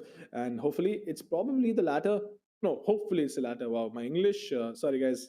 I get paid a little too much for my English, but regardless, I hope we get to see a lot of action and trips and universe. I hope you guys have fun with this. You know, when the zone goes into Skyhook and all these places, I kind of have a preference in which building to hold, and that is whichever building has the replicator. That's Well, when I know for a fact that I will have no shortage of batteries and ammo. I mean, the replicators are pretty great. So, unless you find one replicator where you have weapons that, that produce flatlines. So that's a little unfair to the other people. You really don't like it when the flatline was put into the replicator this season, wasn't it? Hey, You didn't like that move by Apex. I've got beaten up by people who did not have any loot and then suddenly went to the, replicator, got a flatline and just flatlined me. So I'm not that much of a fan, but The game was fun when if I get a good backpack and a helmet, there's nothing wrong with that. yeah, see, backpack, light mag, and all these stuff. You get that in the replicator, and I'm all fine with that. Sometimes you even get mobile respawn beacons in the replicators, and those are a godsend. Oh my god, those are like the best blessing that you can get. Yeah, but ever since I started to put the flatter and the longbow in the replicator, I'm like, it becomes a bit boring. Either way, it's good for the tournament lobbies because there's at least some consistency, right?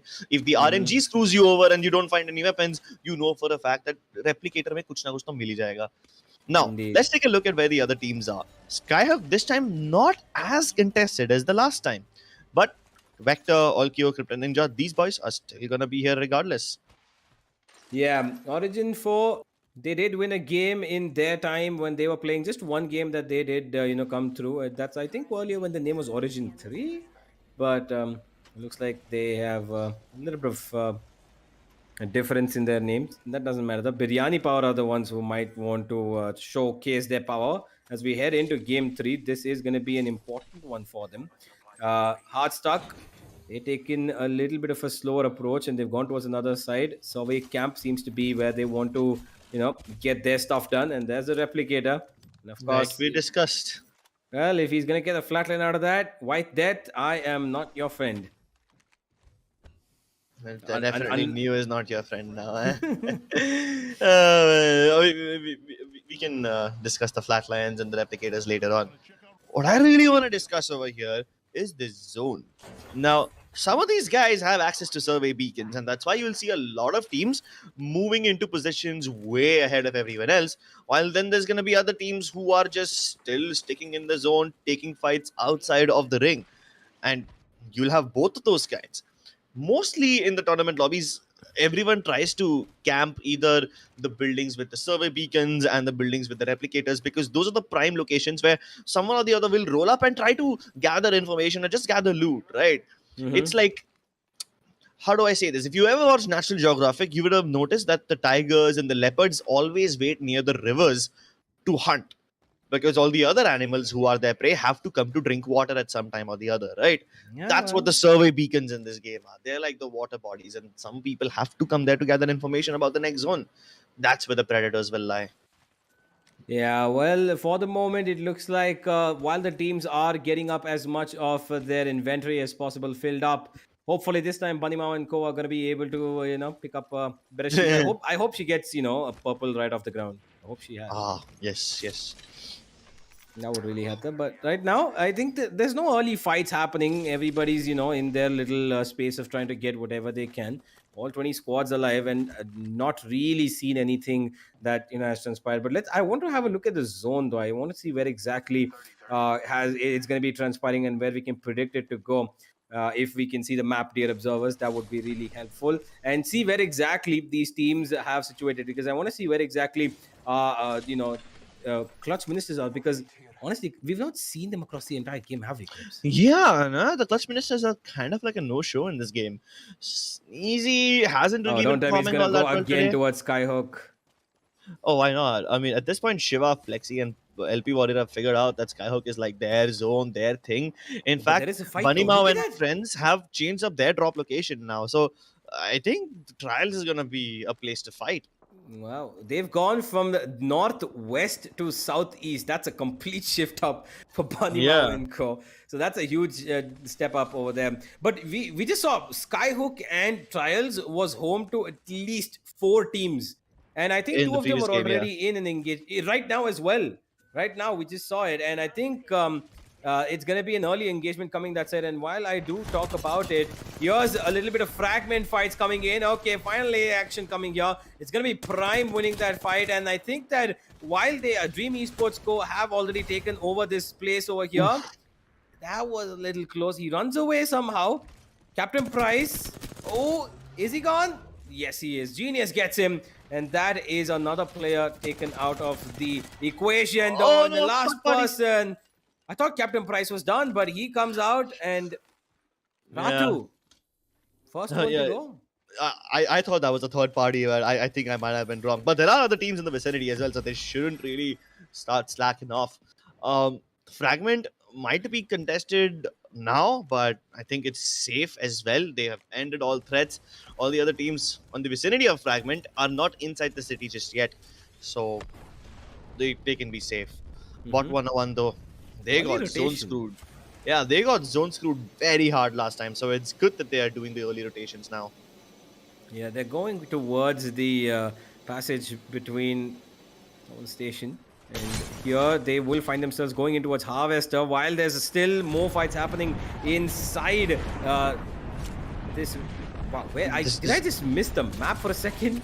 Yeah, this is Toxicity with Rahul moving on after on all these guys fighting inside the dome. The bubble dances have been such a menace for a lot of these people, and this is towards the southern part of the map where Comspace and Boys are easily wiping out the people. Hyper competitive. They had a pretty bad game last time around, but for now, these guys are the rulers of Lava City, and nothing can stop them. Indeed. For a second, I got confused. I'm looking at the buildings. I'm like, wait, did I just spot Skyhook for a second, or was that Lava City? Yeah, I got the building structure is the same, right? So yeah, you'll find similar structures in all the buildings in Fragment and Skyhook and Lava City and everything. Yeah, and so then I spotted the lava outside. Yeah. So yeah, hyper competitive safe for now. They should be able to get inside without any trouble either. We do have Shiva, LP Warrior, and the boys moving towards Skyhook. I do believe that they might start engaging in fights right away, but first they're gonna loot up Trials and whatnot because they knew there was a team over here. They see all the Prowler nests have been opened up already, so it stands to reason that there's a team near them. And now that a Loba ult has been popped, they definitely find out there's someone nearby. Yep, and it looks like Harvester is going to be a point of contention now. Biryani Power have made themselves available here. While they do have, I'm pretty sure there's a tail on the other side of it. They're about 100 meters away from here.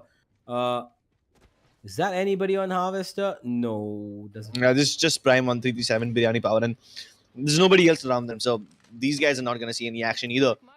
Although Lava Fisher is going to be interesting because there's Team Depression over here, there's Power-Up Girls over here, and someone's using the Water Sprite to fly south towards Thermal Station. So what fight could have occurred over here is not going to be a possibility anymore. The fight has been stalled. Once again, Power-Up Girls are safe momentarily. Yeah, but we just did see Crazy and Co land down towards the other side of where they currently are. They are on the westernmost part of the map, and they've got a tail right about around the corner. The eyes have been kept on. Slick Sane has spotted out somebody as they've seen, and there it is. They're on the building on the other side. LP Warrior and Co are also not that far away from here. The zone, we're going to be revealing in just about a second. And oh, of course, the zone lands right in their favor. So Power-Up Girls going to be holding on to that compound for a lot longer. Yeah, Power-Up Girls have a decent compound. I don't think they're going to leave unless the zone forces them to. But the second zone has just popped, and I would like to see the map. I want to see where the next ring ends. I think it's going to be somewhere towards Lava Fisher and Countdown, but I would like to be sure. Can we please have the map on the screen, please? That would be great. Yeah, I think that, honestly, I think a place that people actually underrate a lot or say it's not that great, at least I've heard it, is actually Epicenter, because people say that it's not really that great on loot and stuff like that. It's a But decent place to loot. It's just the loot is very spread out. yeah, that is there. I mean, it's more about the loot boxes. It's about the loot crates that are there. You don't really have any buildings to cover you, but I found some very interesting high-ended spots on in Climatizer that just makes it really really interesting for me. In Climatizer and Epicenter, those Sorry, snowy forgive me. areas Did I in just say between. epicenter? Yeah, epicenter. Wow. Yeah. I said Climatizer. No, but I'm getting that point, right? You know that massive wall in between Epicenter and Climatizer? Yeah. That wall has a couple of cool rat spots, which I'll discover, which I'll tell you guys about later. But for now, Boys PK are chasing Champ and his team to the ends of the earth. They literally jump down, and poor Pingu gets isolated and exterminated. The Bloodhound continuing to relentlessly chase Champ over there. But will he be able to make it in? Champ has the time to heal up, but I can't really but there's say a the team on same top. for anyone else because Island Boys have arrived to third party.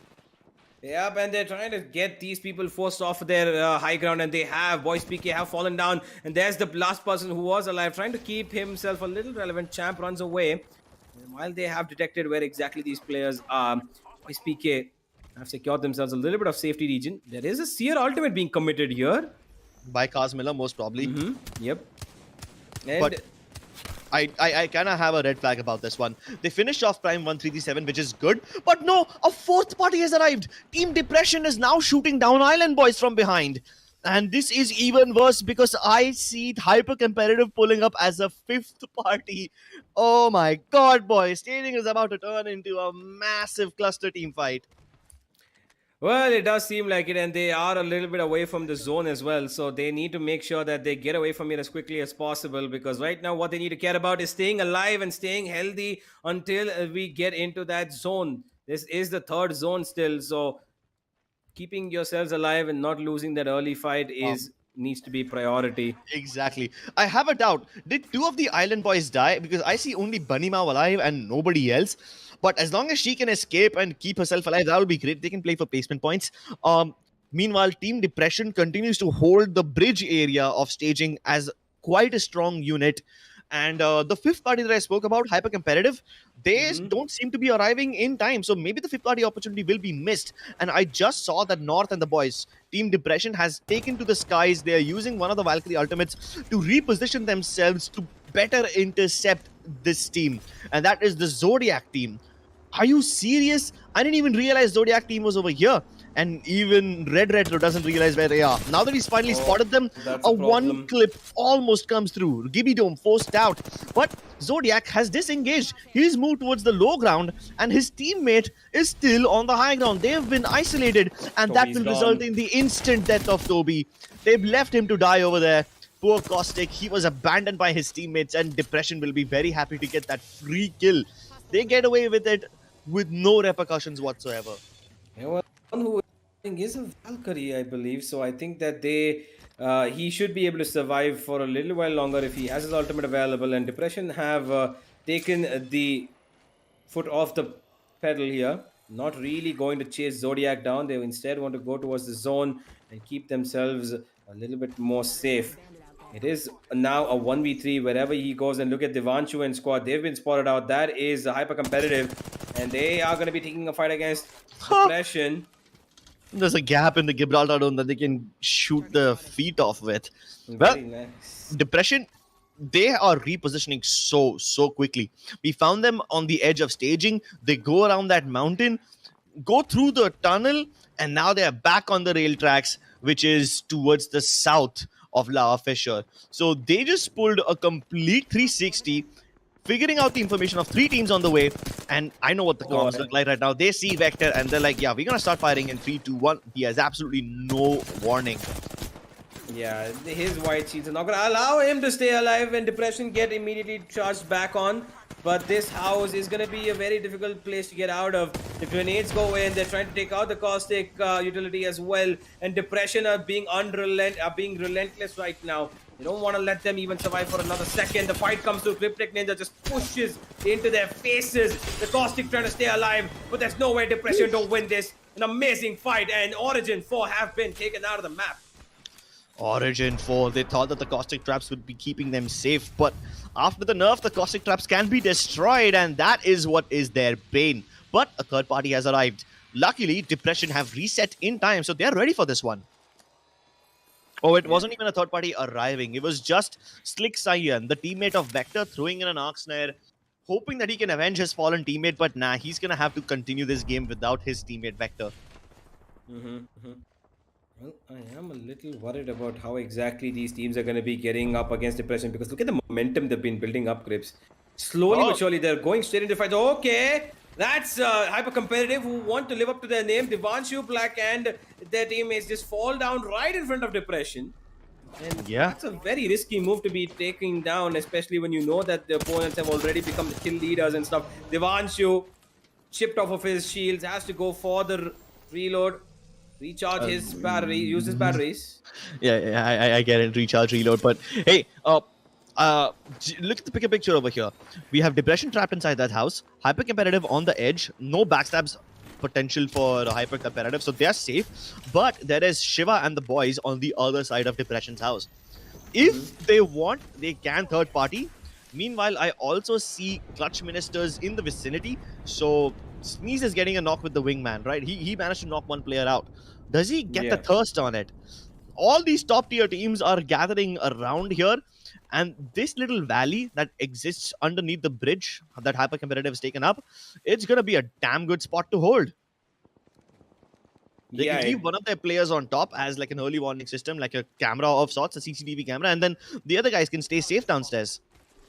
Yeah, indeed. I think that they can do that. Depression, though, they spotted out another team here, and there's one falling behind them. These guys are being pressured now. They've got a compound to stay safe in, but they're still not worried about this. They want to stay going for these fights. I really like this approach from Depression. They're not afraid of anything. They're just holding, man. They don't even want to fight. They don't even want to get out. They have the best position in the zone. This is not a donut building, so this is a much easier to defend compound, right? And it doesn't even have any lava nearby, so you don't have to worry about falling down or having to do some maneuvers to pull away from the others. There's just one bridge that connects between their compound and Clutch Minister's compound, so Clutch Ministers can't push them either. This is a damn good position that Depression is holding. The only team that can potentially stop them is maybe Shiva, but even they won't be allowed to leave because Pop-Up Girls are just charge rifling them down. Oh, Pop-Up Girls have got a good high ground here, and they're making the best use of it. Slick Saiyan, who was downed earlier, has come back to life as well. And now they're trying to shoot down the Valkyrie on top of the map. Has flown above. Let them be for a bit. Depression taking a little bit of the action from Pop-Up Girls as well. Oh no. Shiga, he landed at the bottom. He's gonna run into team hyper competitive soon. Forget about pop-up girls, man. These guys can't knock anyone. They're just doing chip damage, and they probably won't be seeing any knocks anytime soon. But hyper competitive is about to start fighting against Chiga, and they're already getting the knocks. Genius has hit the floor. Chiga cracked. He's getting shot by Rays as well at the same time. They're trapped in that valley, and this could very well turn into their grave. But no, the saviors have arrived. Are you serious? Why is North dropping downstairs? I think he's just trying to use himself as bait and maybe get a couple of extra kills, but he is able to climb back up. Maybe he's put a portal or something over there. He's just trying to toy around with hyper competitive and the other boys so that he can keep them a little on their toes. Shiva's gone down with an Arc Star. Oh, that's even worse. His teammates, they are being forced to go down into the lava. LP Warrior, he's heading into the same spot that Chica was holding, but he goes around the other side so that he doesn't get shot. Okay, then LP Warrior is a little safe for now, but his teammates are in grave danger. Yeah, and who we saw earlier, Zodiac, has come back into the zone. Now he's playing alone for his placement positions. And here we have a very interesting zone that's going to be ending up right over the lava fields over here, ladies and gentlemen. It's going to be an interesting fight. We've got a good position for Powerpuff Girls who've got quite a chunk of the land available to them. And their opponents are actually stuck inside these little compounds who have constant openings coming up and down. And while we talk about all of this, there's Clutch Minister still alive. And this time they look like they want to be the ones to take control. Game 3, make themselves available on the scoreboard towards the top 5 or top 10. And this is a great position that they are holding. Right here, they can see LP Warrior, probably one of the last players for his team. So Shiva is already dead. There's no way that he can get rezzed. LP Warrior just trying to rat his way to safety. Meanwhile, Clutch Ministers, they have the replicator area for themselves. I don't think they can craft anything, but they can at least hold down this area at the bottom and at the top as well. The only thing that they need to be concerned about is a team pushing them from the donut building, which is currently being occupied by Raze and Bugatti. But then again, that's the only team over there, and that's just one on the top. There's no teams sharing that donut building, which means hyper competitive can just do their job. Meanwhile, even Clutch Ministers are safe. But hyper competitive, can they go for the res? No, they cannot. Comp Space is going to be the last man standing. Clutch Ministers, this game is becoming easier and easier for them. Yeah, it most certainly is, and their main competitor here is going to be Depression, who are just above them on the on their southern side, as well as Power Pop Girls, who have taken over a good chunk of the land. Like I said earlier, they're on the side of the land where they've got cover, they've got rocks around them, and these guys are just having to go in towards buildings which has only one pathway. You can either go here or you can either go there, but there's one above as well. They have the staircase control. Yeah, they can go, but again, that's still one-way pathways where they have to go in from one end to the other, or else they, have to force themselves to drop down into the lava, which is not really the best of situations for them, and that's going to be causing them a lot of damage. And while I talk about a Bamboozle, go in for the kills over here. They've got a huge fight coming in. Red Retro takes out Zodiac, and that's going to be the end of one of the teams that could have been problematic for them. Pop-Up Girls have been eliminated as well. Boys, PK go down, and this is probably Bamboozle's game to take. Chanyomin wants to revive. No, but he gets punished. They're hiding right behind a loot crate and they're trying to survive. But here comes the firing squad. And guess who it is? It has to be Depression. North is trying to put as much pressure as possible. Then it's just a 1v3 now that he's staying alive in. Standing behind his team's shields. And one of them drops. The second one as well. And that is probably going to be the end of SBI Chanyomin. Hold on. Universe, Depression, they're not full sending it in. Only North is the one who's poking at Team Bamboozled here. Meanwhile, Anirudh is still on the other side of the valley. He's trying to take shots at Clutch Ministers. Meanwhile, Depression, North over here is handling with Bamboozled. And Red Retro, he's just trying to keep Clutch Ministers in check. Even Anirudh for that matter. In fact, no, forget about that. Red Retro is checking the Clutch Ministers. Meanwhile, Anirudh is keeping Comp Space and his boys in check. Oh, they've split up. There's just 3 teams left, and Depression have also divided the responsibilities equally. Yeah, I think that this is going to be a Depression game, Crips. Finally, I think they might be able to come in, but they still have to worry about the one team that could cause them trouble. That's KSD's team. That is Clutch Ministers. KSD's goes down to 1 HP. He might just not survive this, and that's going to be a difficult one for them. Depression, they might just take this win for themselves. They've got all 3 players alive, hale and healthy, and here comes Harsh as well to try and destroy them. But this is the Rage Portal that's just playing around with them. This is the 2 big teams that have been competing for yesterday and day before. And finally, it comes down to the side of Depression. And here comes Chica and his boys. This is the perfect time. They don't let them reset. Red Retros is yet to heal up his shields. And he's just going at it with his massive raw. Has no chance, but he still pulls off the win. Depression. They don't even get the time to reset after that first fight. But Chica and the boys fail to deliver. And Depression clutch out this game. Oh well. Depression coming out on top of this one. And they've just been added, right? Since the first game itself, they've been absolutely at it, trying to get the best of points, trying to make the most of it. Even in the last game, right, game number 2, I believe they secured the 3rd position with a total of 16 points. So it's good to see that they've managed to get into the top 3. Not just get into the top 3, also walk away with a lot of points, right? So that's a good thing, because now all they need to do is just keep up with the momentum, and if they manage to keep up with the momentum, they might actually end up in the top 3, top 2. Might as well win the event at the end, Crips. Man, I love Lava Fisher Zones because the chaos is unreal. This is probably more chaotic than the Skyhook zone that we have seen, because literally the floor is lava. There's like one narrow pathway that you can take.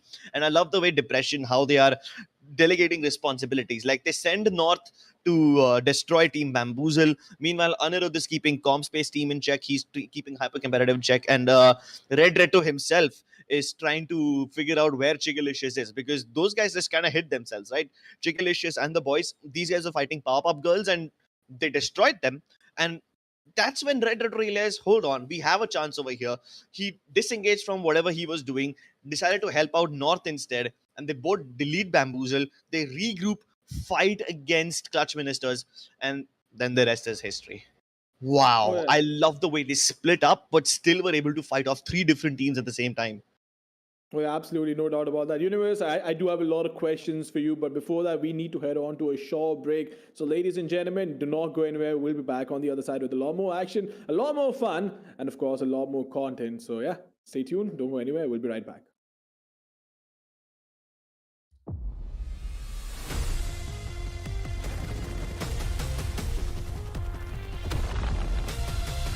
Thought you were supposed to be my executioner. I'm just getting started. And so are we. Welcome to Control, an entirely new way to enjoy the Apex games. The rules are simple. 2 teams of 9 compete. Legends gain points for their team by controlling set locations. The team with the most points at the end of the match wins. You lost. Take it. The brainchild of beloved philanthropist and interstellar genius Eduardo Silva, this brand new mode gives the people what they want. A blood sport the whole family can enjoy. Bloody dirtbags. Cheer for your favorite legends as they battle for control of spectacular locations across the Outlands. What can I say? I love what I do. The longer they hold on, the more points they earn. You better run from Gibraltar. Righto. Why should death be the end of the road? In Control, it's nothing more than a speed bump. Watch out! Here I come, brother. Get back in there, slugger. Congratulations. Whether you're discovering miracle cures Let's have fun, friend. or battling enemy legends, teamwork is imperative. With bigger teams than ever before, Follow the tunnel. the legends will have to find new ways to get the best out of their squad. Incoming!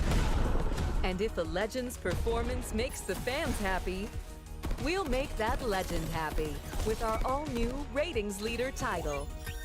Great job, Seer. Exquisite. Tune in this season to find out who will take control. Victory is assured. And now, let's extend a hearty welcome to your new legend. I'm no legend. I'm a bloody warlord. After a speedy and fair trial, war criminal Mad Maggie has been humanely sentenced to die in the Apex games. But Maggie is no easy prey.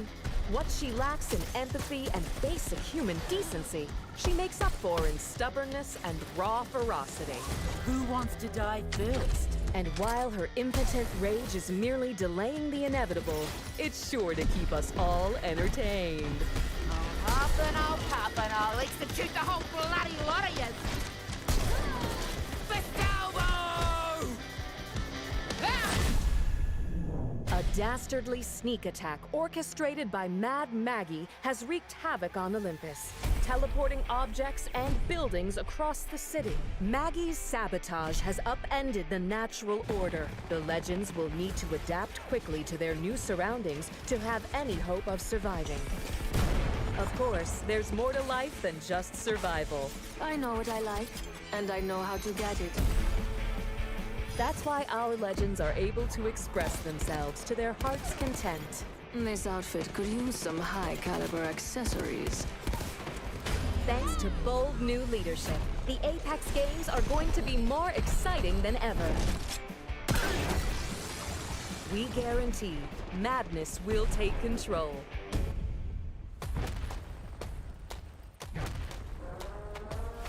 Can't stop, won't stop. Charged and ready. Who's ready to pull some G's? It's showtime.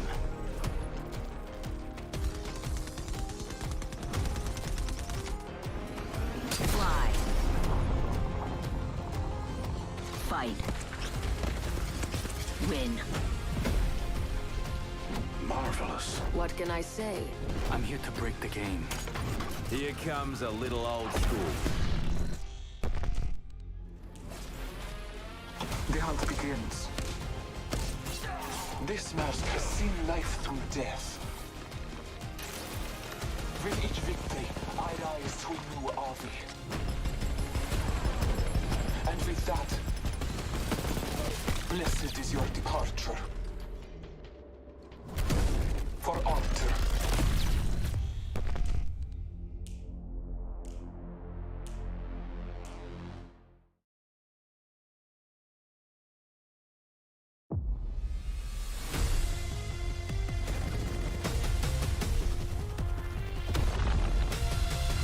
Thought you were supposed to be my executioner.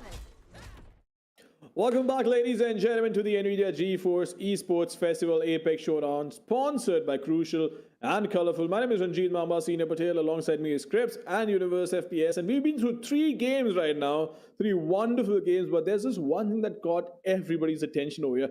Depression with what, 24 kills in the last game, if I'm not mistaken? Yeah, it was insane. I don't even know where it just went under transition, I think, because these guys took up quite a chunk of the lobby. Out of 60 players, if you are able to take out 24 of them, that's well, that's quite a number, honestly. That's about an Yeah, average of 8 kills per team member that they have. it's Oh, yeah, squad vibes absolutely. too.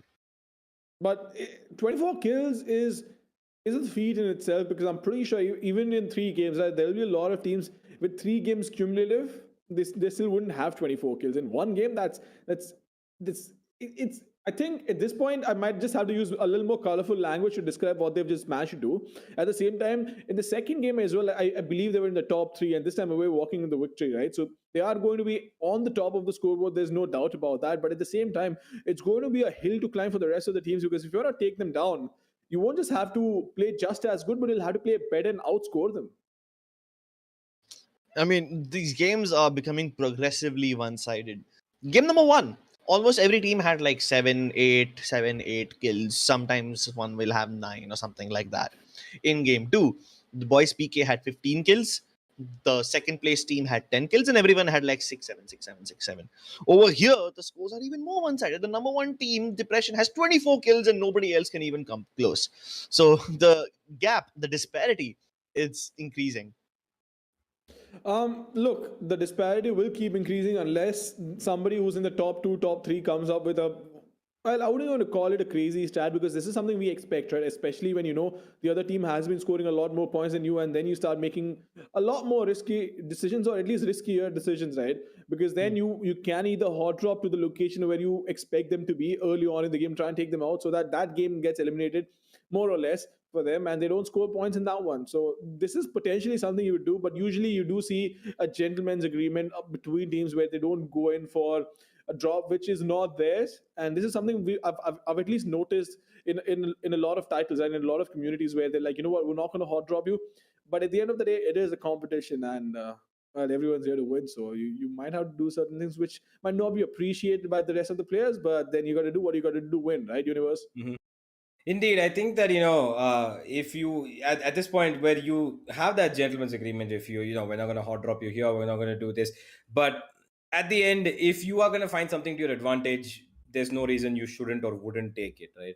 If you know that a team's going to be a little slow and passive and play their way through, and if you're able to go and get those skills, that's how you come up to that number 24 that we just saw. And these guys just went around wiping squads like it's nothing. And Depression, well, I'm going to be really excited to see how they're going to be ending up, because they were a little lower on the table. We were talking about it. I think they were number 4 or 5 on the table. And now, well, there's going to be competition up on top. And Bamboozled as well as Boys PK need to be careful, because Boys PK got wiped out a little earlier here. Thanks to Zodiac surviving. I think he finished about 7th or 8th. I'm not quite sure. Couple of placement points for sure, but no kill points I think they got in this game as much as they would have wanted. And Depression took literally the entire game for themselves, a huge chunk of it. Yeah, No doubt massive about that. chunk. And they've been very dominant as well, right, Cribs? They've been extremely dominant over here, and of course we will talk about them. But we can't forget to thank our sponsors and all the partners who actually make this possible, right? Because at the end of the day, without them, none of this is going to be possible, and without the love and the support of our audience, it's not going to be possible. But GeForce Esports pieces, I'm sure we have described them well to a great extent, but well, you can never have enough of this, because I think the biggest thing that always stands out for me is NVIDIA Reflex, right? And something that I've personally been using quite a bit. And I'll be honest, I have definitely noticed a difference in being able to react quicker and actually translate my movements and my inputs in the game quicker, Crips. I believe you're muted, Crips, but yeah, Yeah, no, it's something this. that I've definitely noticed. Yeah, I mean, when you have very good PCs like NVIDIA Esports PCs like here from Kryptonite, the only mistakes you make are the silly mistakes like the ones that I did, like forgetting to unmute and whatnot. The PC is not gonna be blamed for anything, okay? So that's a good thing and a bad thing. I mean, the bad thing is you can't really blame your loss on lag. The good thing is you can probably win the game, so you will never have to come up with the excuses in the first place. This reminds me of I do remember this meme going around when a driver actually spun out in a race, right? And he was asked, "What damage do you have?" The only damage he had was talent. So the only thing which could be blamed is probably the talent of the player who's playing. But nonetheless, let's just hop into the game. Game number 4 coming up. We've been through 3 games, really exciting. All that remains to be seen is depression going to be just as dominant, or are we going to see somebody else try and take the crown away? Universe, do you have any favorites? Do you have any predictions on this one?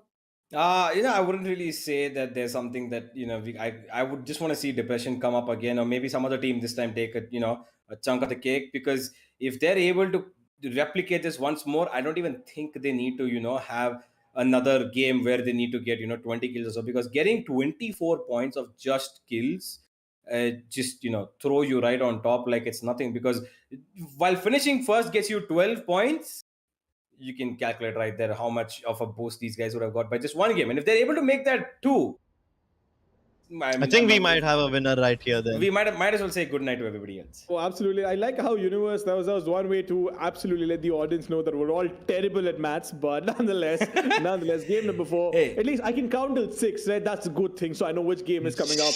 Yeah, well, I do tend to forget sometimes, but you know what, just take it away, because we can go on and on about this. Yeah, maths goes on and on in my life, even though I thought I was done with it in school. God damn it. Well, I wouldn't really want to bring back something to Cripps' Oh, notification. Hold that on. is- Hold on. Lineup change attention. Bot 101 have now taken Zami into the picture. He's going to be in their team. And I know for a fact Zami is a damn good player, so Bot 101 might have a resurgence in this game. Well, let's have a look at it. We'll keep a close eye on them, and let's see how exactly they end up going. Now, we've got a plane chartered from south to north, and it looks like there's going to be a difference in the way that we're going to see these hot drops coming through. We're going to see an early landing on towards Dome of 2 different teams already. Champ and Co. are going to be there, as well as Theos and people. We've got the Boys PK squad falling in towards the lower end of the map, but do I see another player? Toby, Zodiac, and is that Gallbladder? Who's Gallbladder? I think they've also made a lineup change here, Chris. I can't really say I know that person. I mean, he knows his anatomy, that's for sure. Well, I just hope he can protect the anatomy too. Just shields won't be enough. Young Draco Apathy, these guys have dropped into Lava Siphon. A bold choice. I think they're going to go into Harvester after this one. But yeah, Team Calyx, they kind of split up over here.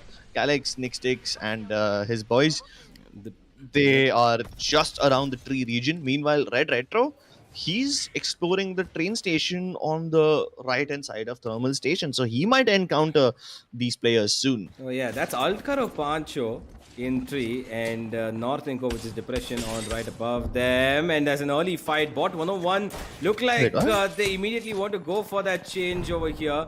And while all of this is happening, they might have gotten an early kill. They are trying. Oh, Nomad on top of things, keeping an eye out. Theo spots another, goes in for that kill. And this is going to be probably the first good start for Bot 101. He's going to Eva, not really doing as much damage as he wants. And like Cripps hates it, I'm pretty sure he does as well. That's Prime 137 going down. Nomad comes in for the clutch though. And Bot 101 will survive and go through. Yeah, but where's Sammy? Is he not in Bot 101? I could have been mistaken. Third party has arrived though. This is exactly. This is hyper competitive's home turf. They always land in Lava City and go towards Dome. They've been doing it since the last 3 days. In fact, when I spoke to Comp yesterday, he said that he's gonna come here every time. And of course, they should have accounted for that. Hyper competitive literally crushed their opponents with Gibby's massive weight, overwhelming force, and now they want to get the rest of the members too. I mean, nobody would want GB to come and just Sit on sit you on like you. that. Yeah. I mean, just thinking about it is like a crushing thought. Really tempted to say something about Loba here, but okay. Let's just steer clear. Let's steer clear of that. Steer right out of that. Glad we didn't say that, but hyper Hey, competitive. that was not me. It was all you, man. I didn't even think I know, about man. it. I calculate my risks all the time. The point here is, Dome is always going to be third-party legends for hyper competitive because this is like their prime rotation territory. This is like their rotation chart. After this, they always go tree. They always start in Lava City, and this whole southern. I would like to call it the world's edge darshan. That's what the Mumbaikar language is like. They clear out the entire region, and they go to tree while mostly avoiding launch sites. So I'm pretty sure Mamba's listening to this, and he has a couple of things to say. Or maybe not. I mean, hey, well, when it comes to places, well, let's just charter into the map instead of the map of our country. While the cities of India are really beautiful, I think that World's Edge is not that bad either.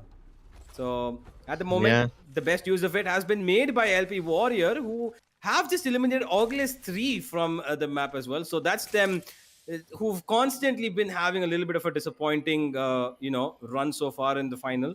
They were rather okay in their games yesterday, but clearly here Raven Raiders seem to be a little too much of a force for them. That's 3 squads already out of the game, and as we move in closer, this is still the first circle and it's just about to close. Just about to close, and these guys, well, let's see what they have in store for us. For now, the zone is pretty big, so we can't really figure out where the final zone is going to end up, but maybe we'll find out soon. I do have a little concern though. Raven Riders moving closer and closer towards staging. We know for a fact that Team Depression are in Thermal Station, and at one point they will also come staging. So are we going to see a fight over there soon? I don't really know, but are we going to see a fight in Skyhook? I am damn sure about that one. 3 teams in the vicinity. We have Rat2O, Zambux, Chanmin, and Co. Meanwhile, there are teams inside Countdown as well. So a third party is also inevitable. Captain Price almost manages to survive that one, but his Call of Duty instincts can't really work in Apex Legends. And that's going to be the end of Rat2O. Bamboozle takes Skyhook for themselves. And they finished off this fight quickly, which means the third party, when it does arrive, it won't be in time. These guys will have enough time to reset their health by that time. I don't think anybody at the moment is looking into third party. And there is, I think, a team on the southern end of Skyhook. But yeah, there's a team on southern end. There's a team in Bloodhound Trials as well. That's going to be Island Boys. Oh, Island Boys, by the way, are back to Bloodhound Trials after going to, I think, Big Mod in the previous game. Or Dome in the previous game, actually. Dome. They went towards Dome in the previous game. Yep. And I think, finally, Bunny Mao does have a blue shield on. Hey, as long as she doesn't get a purple, I will still say that the curse is active. Yeah, I think fair enough. You know what? Let's gift her a gold this time. Let's give her a gold. Let's hope the caster's curse of her getting the gold comes through. For now, though, as Guardians... Oh, wait, forget. As Guardians, Raven Raiders are the ones taking in fire. And they've got Zodiac and Co in front of them. That are boys PK who look to try and get these guys out of their zone of holding down that impasse towards the train tracks. And it looks like they not very keen on taking this fight. Very heavy fire being taken by LP Warrior, though. And boys PK are not giving this up. Yeah, at least they're out of the choke, so they're not going to get beamed down and not going to get trapped over there. But then again, do they continue fighting this one? Oh, because yes, they are. Look the at that. gap in between them and the other members of LP Warriors team is increasing moment by moment. A third party? Is that really happening right now? Or is that the same member from the team? No, I can't really say for sure. It's Shiva. It's Shiva. Never mind. False alert, boys. My bad. But yeah, Flexi, Shiva, LP Warrior, they have gotten into decent positions and they've regrouped. Even the defensive bombardment in between buys a little bit more space for them so that they can fall back into staging deeper. That means they're now further away from boys PK. But that's the problem, right? All they're doing is running away. Will Boy Yeah. Speaker continue to chase them? And if so, then to what end? Well, they seem like they're constantly chasing them. And while we talk about this, it looks like KZY could be going down to Clutch Minister here. Oh boy, He's almost had his hand on him. He's 1 HP. The shields come alive, and KZY just under him. He wants to get this kill. He has no idea that he's right above him. They're closing the door, opening the door. There's a couple of teams over here, and he takes a huge hit. Knees goes back to the Jimmy Dome, keep himself safe. Chiganicious comes in, and he's gonna take out Scorpion. This probably is gonna be the end of one of the top teams in the competition right now. Chiganicious might have done probably enough to keep Clutch Ministers at bay. Sneeze is looking in to hold on to Scorpion getting through. They're pushing him so that he can get it, but Genius goes down, and Chiganicious is down as well. KZY is the only one surviving, and he's inside the zone. These syringes are gonna keep him alive just for so long. Dream Esports have gone down in the early stages of the game, and that is a big problem for them. A massive problem indeed, but can Clutch Ministers heal up before the third party arrives? I do believe so. Sneeze takes a massive PK bump to the head, but he somehow survives this one. Even Harsh goes down. It's just down to Scorpion. And can he do the dance well enough? He's trying to just run away for now, trying to take the high ground as well. Scorpion and Sneeze, though, are unrelenting. They want to push him down right here and now. If Clutch Ministers can win this fight, this game is going to be so much easier for them. And the Peacekeeper, once again, choosing the path of violence. It's Sneeze that comes out on top. But no, at the last moment, he gets traded out. Alt Karo Pacho reigns supreme. Then there's another play. Oh boy, here we go. Another team comes in, and this is toxicity. And they might have just taken down a couple of big ones here. Alt Karo Pacho look like they are very vulnerable. There's no way they're surviving this. And that's it. They've got one player left. And how do they expect to go through with this one? Calix the God is going to go down. There's nothing that Altakaro Pacho can do here. He doesn't even care that all his bullets are going to be, going down into the drain, taking out the shields. All he wants is the kills. Yeah, it's a car SMG, man. Ammo is never a concern when you're wielding a car SMG. What's even better is that since this is just the second zone, they can just move a little south, go into Climatizer by tanking the zone damage a little, and respawn Wingman Master. But that is if they manage to kill this last person who's been such a pain in the side. Mr. Draco has arrived. Are you serious? Oh, a sixth party? Yeah, of course. Typical Apex right here, ladies and gentlemen. This feels like one of my pub games. And now it's Dash just running away, using the VTOL jets to the best of his abilities, but it's just not enough. And Altkaro Pacho continue to survive. It's Belkun who's somehow trying to stay alive, and his Guardians are like, nah, we're not gonna let anyone walk away with this one. Oh boy, Origin 4 have left the map as well. It's gonna be them taken out by Shiva and Co. So that's another one of the eliminations, and this is still a second zone. The second zone's still closing in, and we've already got only 11 squads left. This one little zone right outside of Climatizer has given so much value in terms of big teams being taken out so that the others can come through. We've lost, how many here? We've lost Clutch Ministers. We've almost lost Altkaro Pacho. Depression is fighting someone else. Can we take a look at that, please? And that's a massive fight happening in Skyhook. We have LP Warrior, Team Depression, even Shanoman is in the vicinity. So this is a 3-team affair inside of Skyhook. Yeah, it is a 3-man affair right there. And while the zone is slowly closing in, there's one person still alive over here. That's Belkun, who's outside the ring, and he's being chased over here by Asgardians. Forget about that. This is just going to be a wild goose chase. Whether or not Asgardians chase down Belkun is inconsequential to the fight that's happening in Skyhook right now. Yeah, I think you might just be right. Belkun's just going to be looking to keep himself alive, so he's going to be playing the late game here. Skyhook should be a heavy moment of contention right now. And there we go. Bamboozled is going to be spotted out here. They're keeping themselves alive. While they have lost Raze, still have Chanyomen and Zambugs alive. They're taking fire from two different angles at the moment, and their teammates' deathbox is just above them, so they can recover the banner, which I think they will. Yep, there he goes for it. He's the respawn beacons also right next to it. Of course it is.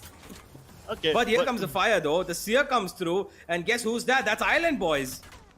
Oh, Island Boys finally picking up a fight. That's amazing. Now, if they can stay here and shut down this recently rest person, it will be great. But then again, you gotta consider that this is the third zone. You can't tank the damage anymore. Yeah, they need to get into the zone, but thankfully for them, it's right next to it. And the problem with that is that there's Bunny Mao, Kazmiller, and Nick Space are also waiting for them just inside that zone. The minute they move in, they need to take a little bit of a longer rotational route here. Chanyo Man really close to actually losing out his life. Thankfully, he has that med kit, revives himself of his breath, and here they go. Raze is going to be teleporting away. Oba helps him out, and of course, they're going to be getting away a little safely. While they tanked in a lot of damage, Bunny Mao and Co are in the vicinity of them, and this is going to be a fight that they will engage in very instantly because they know that their opponents have just been revived and they're going to be a little vulnerable at the moment. The Seer ultimate goes through the heart, is going to dictate every single one of their footsteps as well. And this is Bunny Mao and Co trying to breach a place where it's been guarded heavily by that Caustic. And here's Nick's piece are trying to get a little bit of a flank happening, gets them a little bit of chipping damage, but not too much. And Island guys, they're unrelenting in this push. They want these kills and they're not going to let their opponents run away out of here. But this is a reverse switch. Their opponents were trapped inside the building first and Island guys were outside. But now it's quite the opposite. The opponents have left and Island guys have lost their opportunity to move out. But I like the decision that they are making. The opponents that they were facing have gone north. And if they continue down that path, they're going to run into Anirudh. No, not Anirudh. They're going to run into LP Warrior, Shiva, and those guys. In fact, the moment I say that, North, Team Depression is facing Shiva already. So things are already starting to go wrong for them. Meanwhile, Island guys have decided to go south via the Hill Valley. And that is the best rotation decision that they could have made. They avoid the massive cluster towards the north side. And speaking of North, the man himself from Team Depression about to face off against Shiva and the boys. This rivalry has been intense. And not just since the start of this tournament, but since the start of 2022. These two teams have always been at each other's throats. Yeah, they most certainly have. And here we go. It's Depression who are trying to take control. Are they going to get even a bit of, half the kills that they get last time? They are looking towards Raze and Zambucks. Bamboozled being extremely pressured over here, and they might just lose one player. Zambucks just makes it inside the dome with 1 HP surviving to his name, and he's going to be able to get through. But North doesn't want to let this go that easy. He's getting in closer. He's got support right around him. Red Retro's just healing up his shields as they come through. And while Bamboozled are still around the corner, they are in very difficult situation right now where they're going to have to force this fight through, but they don't really have as much resources to keep themselves alive. And while I get rid of my vocabulary at the same time, Depression are going to get rid of this fight and go into the tunnels to get into a safer place. Yeah, I think this is a good rotation. They tank a little bit of zone damage in response, in exchange for a decent position and having a very safe haven for themselves. I think that's great. Island boys, they've rotated around the other side. They can easily participate in the battle if they want. But for now, Depression will most likely finish off this fight before we even have a chance for the third party to arrive. The wingman shots are just so good. Anirudh, you can't be serious, man. He just 1v2'd the entire team. Solo wiped. And he's ready to fight the next team as well. Kazmiller going in all by himself. Where's the follow-up? Where's the rest of the players? That is a mistake right there. Overextension by Kazmiller and lack of follow-up on the side of Nick Plaza means this team is about to get decimated. And Anirudh just continues to pop off. Bro, this guy with the wingman just killed 5 people in less than 1 minute. 5 kills, 60 seconds. What a madman. Give this guy a wingman and he's good. Like, he doesn't even need anything else. Exactly. He's the #1 player in India for like literally. Yesterday, I was speaking to CompSpace and all these guys, and they admitted that Anirudh is literal #1. I'm still surprised how Depression isn't on top after all this, but maybe they might be considering how they scored in the last game. Hey, we just saw again, Anirudh has 5. We can see North having 3. That's 8 kills right there already. And there's still 7 squads left. 4 more, and they have enough for like a whole first place position. Exactly. And that's just, well done from them already. CompSpace has taken out Sweaty though, and looks like hyper competitive are going on the chase over here as Guardians have been taken out. Altkar or Pancho are getting into the fight as well, and hyper competitive are keeping things competitive for themselves. 1 HR13 go out of the range as well. There's 5 squads left here. The zone's pretty big for the moment, but not big enough for all of these players, and they're huge expectation to win to fit in. There's only one that's going to be surviving, ladies and gentlemen. Hyper competitive hope to be that one after 3 games having gone by, with them not having made a solid mark on their opponents. Now they look like they've got a good position to scout out as much as possible, give damage to whoever's around, and it looks like it could be Altkar or Pancho, the next victim. Yeah, hyper competitive a decent spot for now. Even the road ahead into the zone is not very populated. The fights are gonna be pretty linear, so they don't have to worry about getting shot in the back. So that's one positive thing. I can't really say the same for hard stuck though. They are stuck in between a rock and a hard place, pun intended. On their left hand side, they have team hyper competitive. On their right hand side, they have team depression, and exactly in front of them, they have the remainder of boys PK. So who do they fight first? Decisions to be made. Hard stuck. They're looking out. They're not really engaging in fights except for just giving up a little bit of damage that they can, get somebody to slip up and, oh, that could have been the one. Hard stuck. Had Renom doing a little bit of good work over there.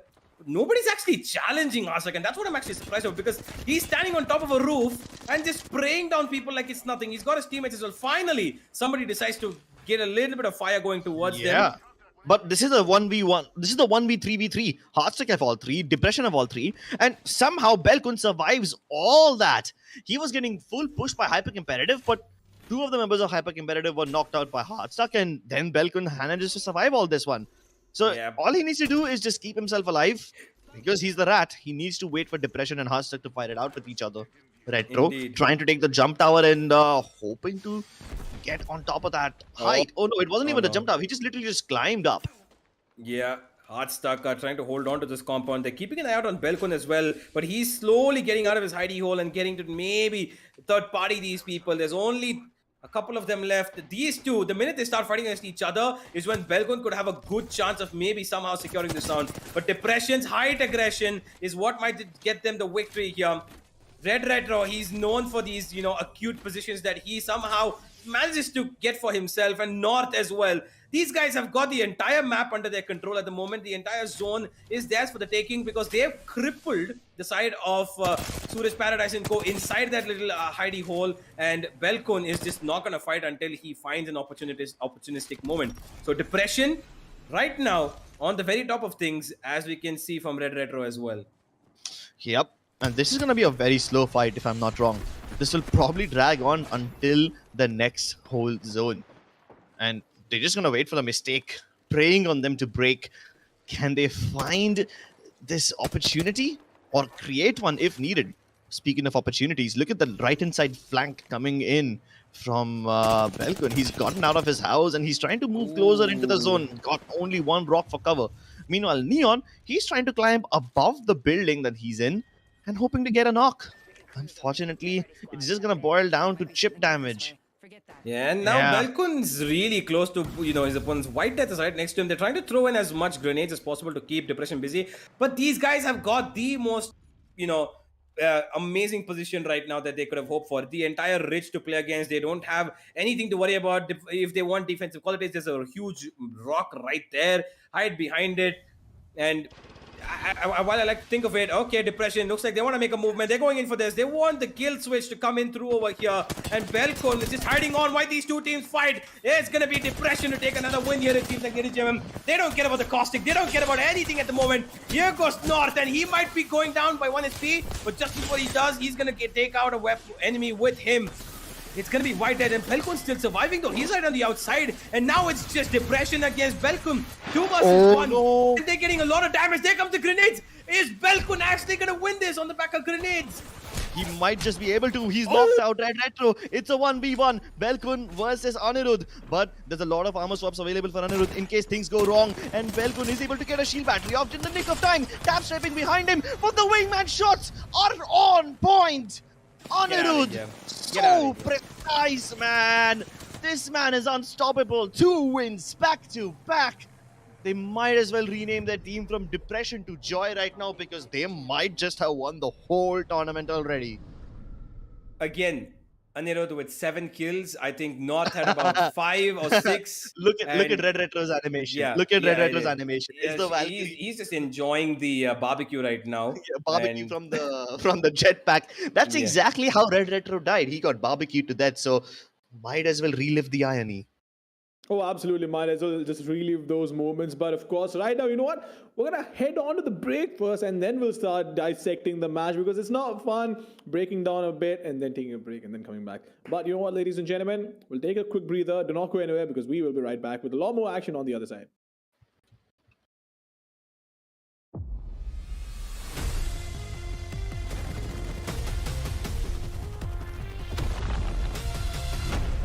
were supposed to be my executioner. I'm just getting started. And so are we. Welcome to Control, an entirely new way to enjoy the Apex games. The rules are simple. 2 teams of 9 compete. Legends gain points for their team by controlling set locations. The team with the most points at the end of the match wins. You lost. Take it. The brainchild of beloved philanthropist and interstellar genius Eduardo Silva, this brand new mode gives the people what they want. A blood sport the whole family can enjoy. Bloody dirtbags. Cheer for your favorite legends as they battle for control of spectacular locations across the Outlands. What can I say? I love what I do. The longer they hold on, the more points they earn.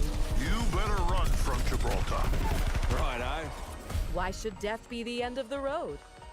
In Control, it's nothing more than a speed bump. Watch out! Here I come, brother. Get back in there, slugger. Congratulations. Whether you're discovering miracle cures Let's have fun, friend. or battling enemy legends, teamwork is imperative. With bigger teams than ever before, Follow the tunnel. the legends will have to find new ways to get the best out of their squad. Incoming! And if a legend's performance makes the fans happy, we'll make that legend happy with our all-new Ratings Leader title. Great job, Seer. Exquisite.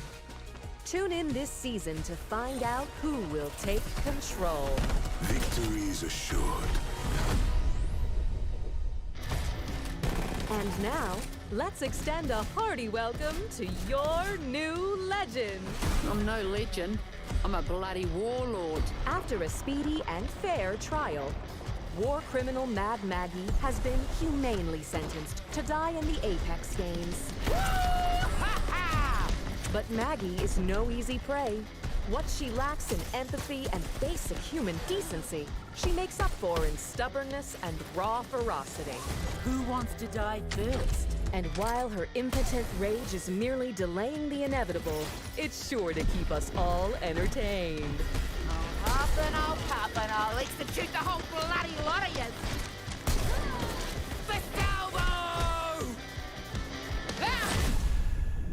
A dastardly sneak attack orchestrated by Mad Maggie has wreaked havoc on Olympus, teleporting objects and buildings across the city. Maggie's sabotage has upended the natural order. The legends will need to adapt quickly to their new surroundings to have any hope of surviving.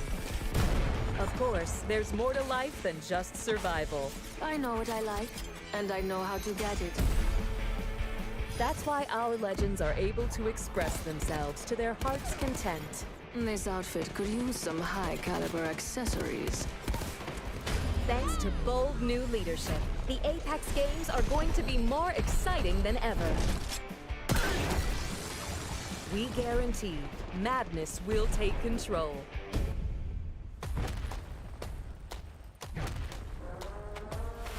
Can't stop, won't stop. Charged and ready. Who's ready to pull some G's? It's showtime.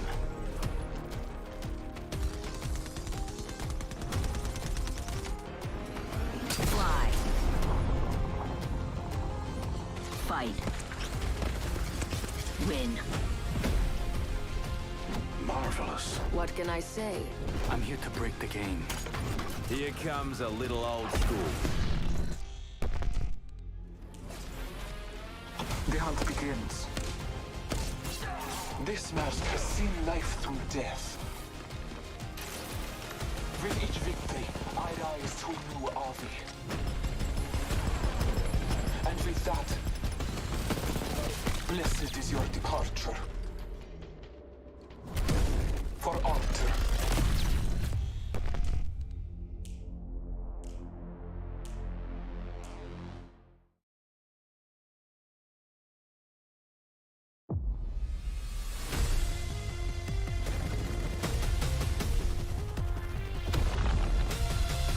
Thought you were supposed to be my executioner. Welcome back, ladies and gentlemen, to the NVIDIA GeForce Esports Festival Apex Showdown, sponsored by Crucial and Colorful. My name is Ranjit Mama, Senior Patel. Alongside me are the only two gentlemen who've been the voice of this entire event and have been covering all the action for all of you folks who are just tuning in. They are none other than Crips and Universe FPS. But before we dissect the game, let me take this moment to thank our sponsor and just make sure that we all know what we're talking about. But Crucial and their SSDs, right? I mean, the more I say, as much as I can talk about it, it's never going to be enough because of how SSDs have revolutionized not just gaming but storage in general as well. Right? Because I still remember 5200 RPM or 5400 RPM and 7200 RPM hard disks. Right, we'd boot our PCs 10 minutes prior to actually sitting on them. And Crips, you actually mentioned a story about that yesterday. I believe you're muted right now, but you didn't mention a story about that yesterday when we were talking about this. Yeah. I used to, we all used to try to sneak in the pen drives into the school computers and try to load the games over there. But like, imagine carrying a whole damn SSD to school, loading it up in your school computer, actually making it faster so that you can play your games in whatever little time you have. And the whole concept of portable SSDs is revolutionary. This did not exist up until last year, did it? I mean, look, SSDs have been around for a while. They were not Portable, affordable. like these. Yeah, portable SSDs. Yeah, absolutely. But honestly, I still have a portable hard disk, but I can't wait to make a move on to portable SSDs because look, Really? the way it's all going on, especially if you're making content on the move, right? For example, if you're out especially there those making, guys. especially 4K 60 FPS content, it's not easy to just carry it all on your memory card or on your phone. You need to process that as well, and that's the reason why SSDs are so important. But getting back to the game, Universe. I like how he's just waiting. He's just waiting. When is Mamba going to come to me and ask me questions about the game? Because depression have been killing it right now. Yeah, they most certainly have. I think that these guys have clearly stepped up a notch from their first two games, which were depressing. But clearly here they have stepped it up as much as they possibly can. They've got 24 kills on the first one, 15 kills in this game, and I don't see them stopping anytime soon. And there we go. How do you Mamba? How would you put that? Depression on top. That's how I'm going to put it. I mean, I just had to read the scoreboard, right? Because numbers don't lie. Depression, having won 2 games and just playing so well, right? Especially with the game where they got 24 kills is no joke whatsoever. At this point, it almost feels like they've actually won the tournament because there are only 2 more games unless Bamboozle pull out something out of a hat like a magician. I don't see this working out in their favor. Depression is looking really, really strong, and the most likely outcome of this is Depression coming out as winners, unless of course Bamboozled hot drop them both the games and end up winning both those games. Yeah, well, that could be a case that could be made. But again, if Bamboozled really want to do that and take over Depression, they're not gonna just have to win the games. They're gonna have to get significant number of kills as well, which is probably in the northern region of maybe 15 to 20. So it's gonna be a difficult one for them for sure. They need one banger of a game where they take out Depression early, don't give them a single point, and Bamboozled come out on top with at least a 20-point game right here, or maybe more, hopefully, if they come up on top, or even if they don't finish on top, they finish in the top 3 and get at least 10-15 kills if possible. And for that, they're going to have to do hot drops and get some of the bigger competition out. Whew. I think the only thing that can beat depression at this point is anxiety. Wait, what? And as an active advocate of mental health, I must say that you need to get depression out of your head, because at this point, that's exactly what they're doing. They're getting into the heads of their opponents, forcing errors out of them. Mamba? Yeah, you know what? Let's just move on. Talk about Bamboozle for a moment over here, because, well, they are on the second place and they do absolutely have a chance to win the tournament. It's just not going to be easy. It's highly unlikely. So, Universe, what's your take on this? In what sort of a situation do you see Bamboozle coming out on top? You need to channel your inner Doctor Strange and come up with a scenario where they will actually end up winning the tournament. Think of one of the million possibilities. Well, I'm Yeah. definitely gonna say it's not anxiety, like Crip said. I think they need to be a little bit more focused. I think Stop. You that will not just get it's yourself fired, but you're probably going to get myself fired as well. But regardless, you know what? Let's just move on to the giveaway for a bit. We have a giveaway for all of you folks who are watching from home, and you guys can walk away with a waist pack, a GPU holder, and a mouse pad. NVIDIA Reflex technology is available in which GeForce GPUs? This is a really easy one, by the way, because it's something that is literally out there in every branding piece. So you guys just need to look it up. If you answer it correctly, then yeah, you will walk away with all these goodies, universe. indeed. I think that this is an easy question. So go ahead, everybody, type down your answers in the YouTube chat right now, and get yourself some waist pouches, mouse pads, a GPU holder. You know, everything that you would need for a small little upgrade that you would get for free. So just go ahead and type down what is the answer for the question that was just on your screen. And by the time we get into game number 5, maybe you could be that winner. Oh, absolutely, no doubt about that. If you can come up with the right answer, that is.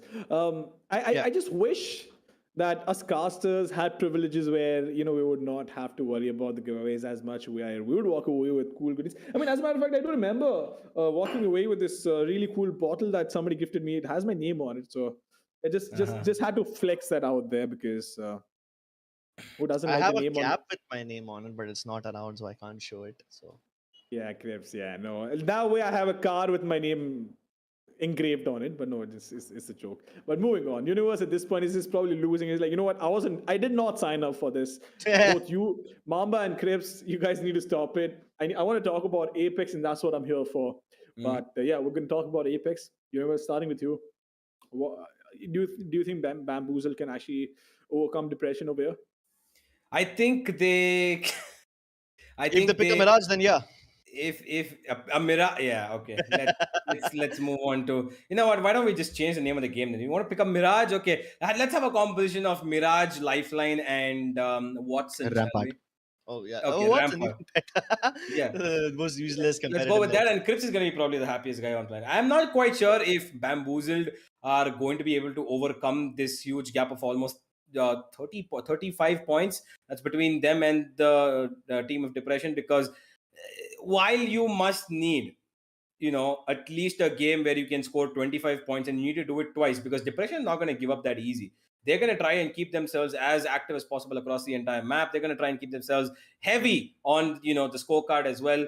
If unless Depression fall early, Bamboozled need to get at least a 15 kill game plus a winner, at least a top 3 finish twice in the last 2 games. I don't see Depression not And winning all this. of that while Depression doesn't score any further. Yeah. So Yeah, true. Indeed. That's the reason why you need to hot drop them, right? That's the reason why you need to take them out early on in the game. Otherwise, there's no way for Bamboozle to make a comeback in this.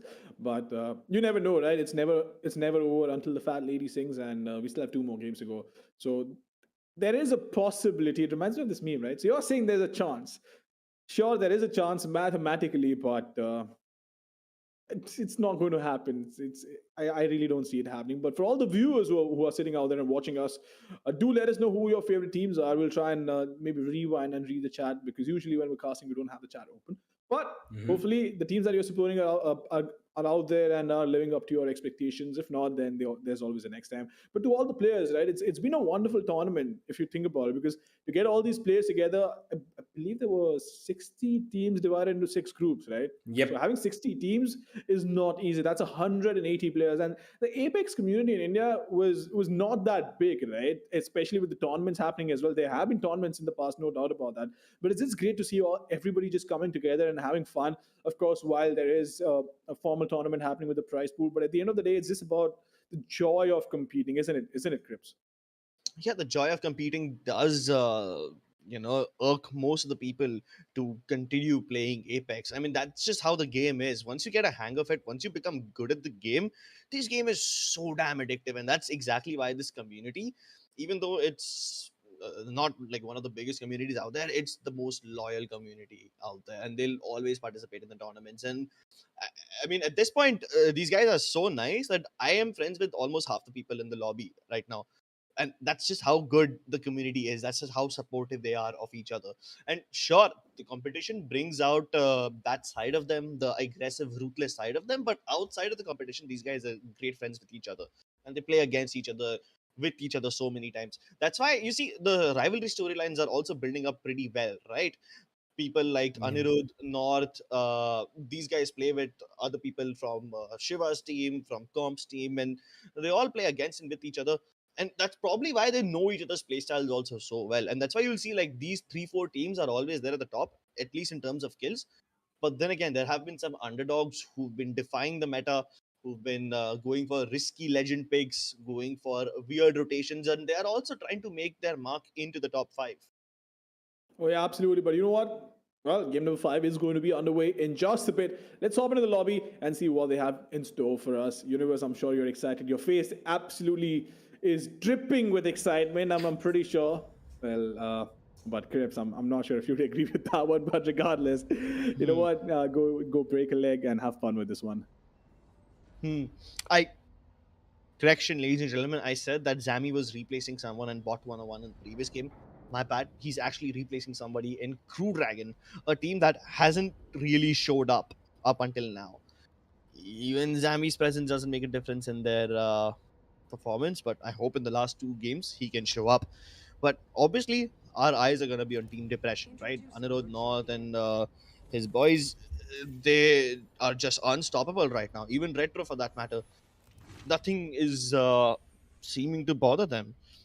And Yep. even without a Gibraltar, it seems like they are able to finish a fight quickly, reset before the third party arrives, and then wipe the third party as well. So if that ability of them is so quick, I don't know how you can stop them, because beating them in a fair 3v3 fight itself is difficult. Now you can't even beat them when you're the third party, then how do you stop them? Well, looks like they might just be unstoppable at this moment, and they need an immobile object in front of them, which has to be Bamboozled. And right now, Bamboozled are not really keen on going ahead and challenging them, as you can see it that they are just the only ones on thermal station. There's nobody contesting the side of Depression towards that southwestern region of the map. They do have a couple of people towards Tree, where you can see that Nick Sticks and Co are already fighting off Cyrus and Captain Price. So that is a fight between Altcaro Pacho going on over there. And here they're going right behind them inside the train's tunnels. And well, they've lost them for the moment, but they are finding a little bit of an early fight, which just will help them. Cyrus has already lost his life. Belcon will take him down. And within just the 20 seconds of dropping, ladies and gentlemen, looks like our first squad is going to be taken out. And we've got Genius on the other end taking out Charade. So that is even another fight taking out on the other side, which is going to be Clutch Ministers. Clutch Ministers securing 2 knocks. Can they finish off the squad? Yes, they can. Absolutely. Clutch Ministers finish off one team all by themselves before we can even look at their perspective. And that is the first team out of the game, ladies and gentlemen. Arturo Pacho, we had Nick Sticks literally stim all the way down to the bottom in order to chase those players, but he only managed to get away with 1 kill. Although, if you look at Arturo Pacho and their composition, it's changed so much, right? Nick Sticks was playing Valkyrie. Sorry, Calyx was playing Valkyrie. Nick was playing the Gibby in the last game. And Belkun was the Octane. Now they have gotten rid of the Gibby completely, and they've picked up the Ash instead. I think Altcaro Pancho also realized that the only way to get up to the top is by third partying, and Ash is the perfect legend for that. Meanwhile, hyper competitive V beaming as usual. They've killed Captain Price and the boys over there in Lava City. I don't know why people keep challenging them in Lava City again and again. It's just not conducive to anyone else's health. Points. They've won every single fight in Lava City so far in this tournament. Indeed, they have, and I think that's going to be, a little bit of a point that people should have considered a little earlier. Now we're in the climax of this tournament, and the grand finals has so far been a very, interesting point, especially from game 3 onwards, where Depression just overtook literally every single, nook and aspect of this game. As Guardians at the moment, they are taking over the central zone of the map, while Biryani Power towards Overlook are trying to take a fight. Never mind that. Bamboozled at Skyhook are also keeping themselves busy. They've got a tail right around them, and looks like they. Is that Island guys they're fighting? It looks like it might be Island guys, and Chanyaman is being very, very passive here. He's not even healing himself up. He's just holding on while his teammates are looting around. What is going on here? Bamboozled. Well, they're bamboozling you for sure. Maybe, I would really would have loved it if they would have had a Mirage in their composition. Yeah, the name just suits so well, right? But then the Caustic over here is going to be loaded with cells. Like, he's got the Gold Shield and the Sentinel, two things that require shield cells all that often. So, yeah, those guys are about to pop off, at least with the cells. Boys PK, though, near tree, about to chase down another enemy. Zodiac is already on the move. Meanwhile, Man of Fire has cracked the opponent. And there is the knock. No, wait, hold on. That's not the knock. That's in another team fighting somewhere else. And before we say that, Prime 1337 has killed Wingman Master and his boys. So, yeah, that fight's ended before we can even look at it. Boys PK, though, continue to chase them to the ends of the earth. They are now approaching the train tunnel towards the towards the east of Thermal Station. Yeah, and they're not letting up this fight at all, right? Inside that is the opponents that they see who are actually still running away from them. They are very aware of the fact that this could be, the most, unnecessary fight at the moment because they need to keep themselves alive. Boys PK, they get into it though. That's Calyx going on, which is Altkaro Pancho, ladies and gentlemen. They are the ones who are losing up a member over here. And Calyx going down is a huge loss for them. Altkaro Pancho are going to lose their Bloodhound. And with that, I think those guys also had a vault card on them. So, yeah, if they can go over towards the vault that lies in between Lava City and launch site, they can get some cool goodies for themselves. Yep, and yes, Clutch Minister, who have got a little bit of a slow approach so far. Island guys are also in Skyhook, and like I said, these were the earlier ones who were giving the trouble towards Bamboozle, probably. Not really having the best of positional performances for them, but they are looking to do a little bit of justice to what they've done so far. Hopefully get in, a top 5, top 4 finish. Give a little bit of competition to Depression. But while I talk about it, they're having a fight going on over here. It is Nick Pizza trying to rain down hell upon them. And there's even a defensive bombardment that did come down over there. I think there was Shiva and gang. Yeah, that's Bamboozled who are trying to get things done. And surprisingly, all three of them have found gold shields.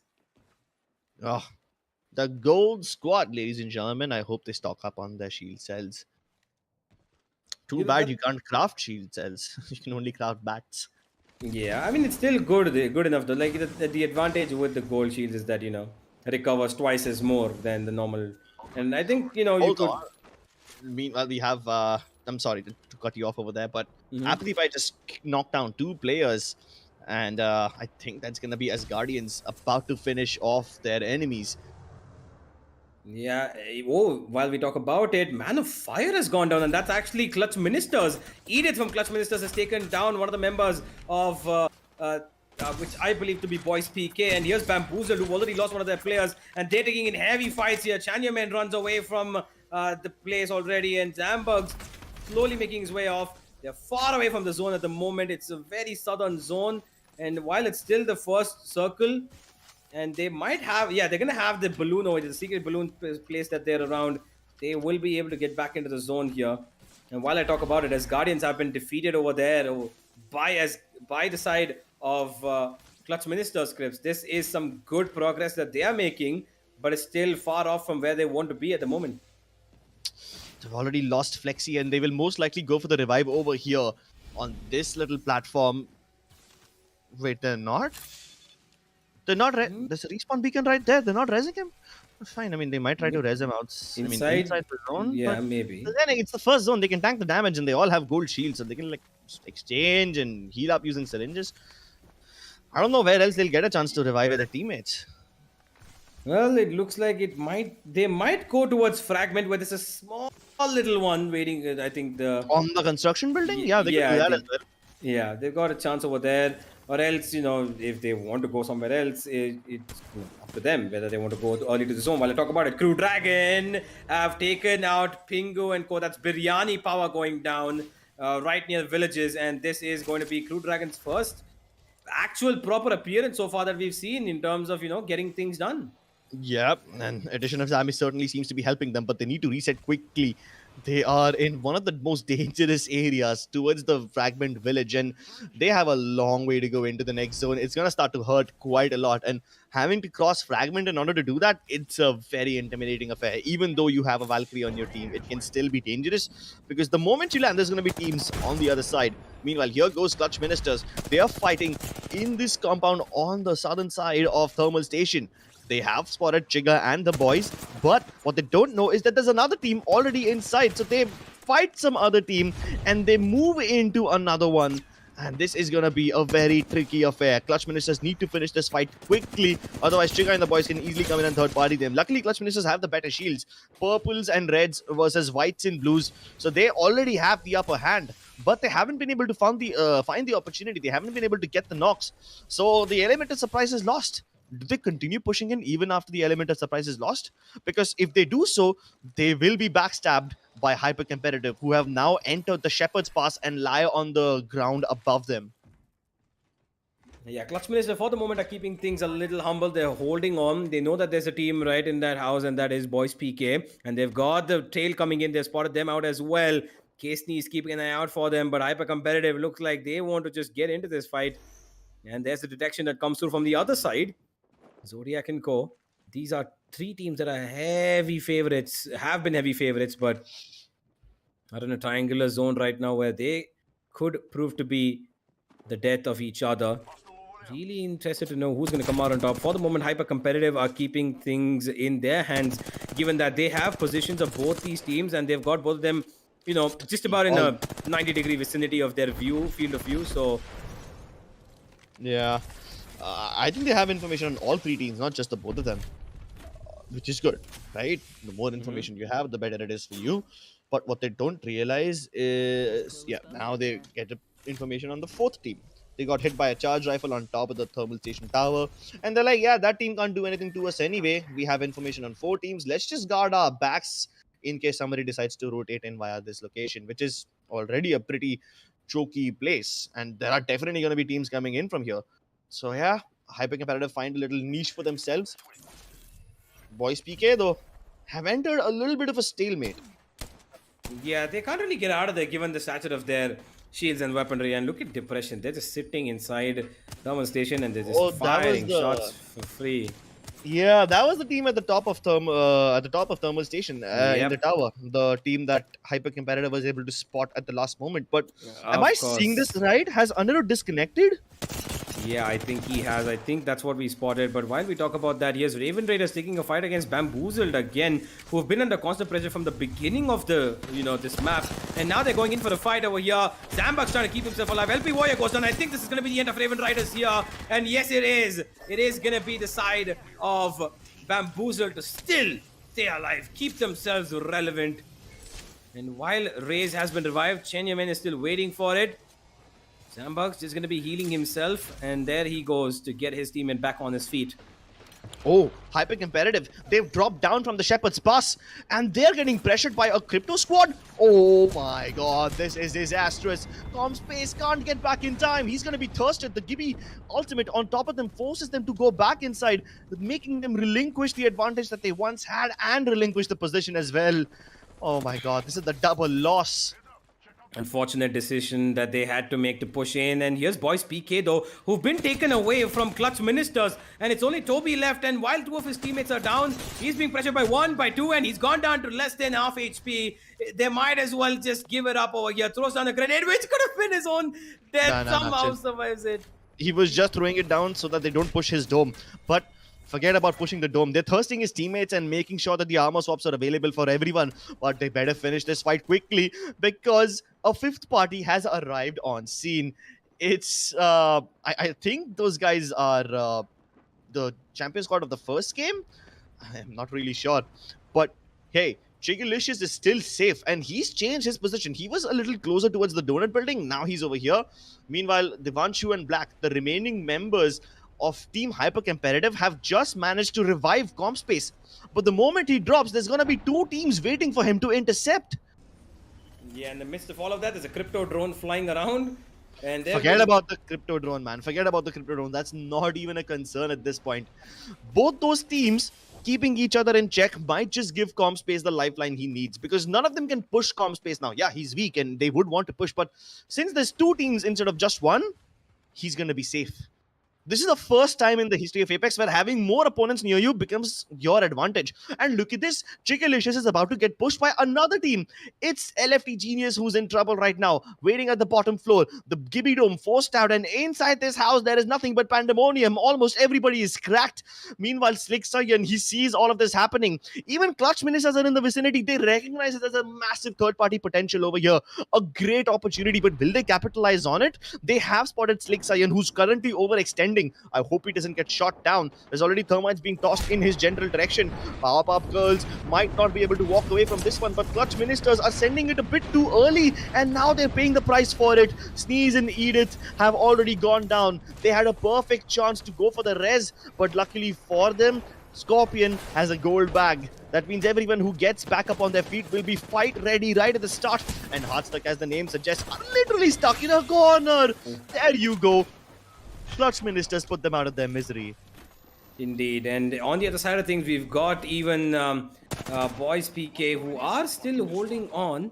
And while all of this is happening, Clutch Minister, Edith takes a lot of damage, and that Scorpion as well, who's gone down without his shields. And there goes one more player down. They're stuck in this little corner. There's grenades being thrown at them. The revive will come through while there is... Oh my god, they took him out just about in time. They found a little nook in corner. Yes, Powerpuff Girls just raining on their parade. Crew Dragon's been gone. Clutch Ministers have been taken out. One after the other. The squads keep falling. And while all of this is happening, Alcaro Pacho and Team Depression are still just holding on from a very far off line in Thermal Station.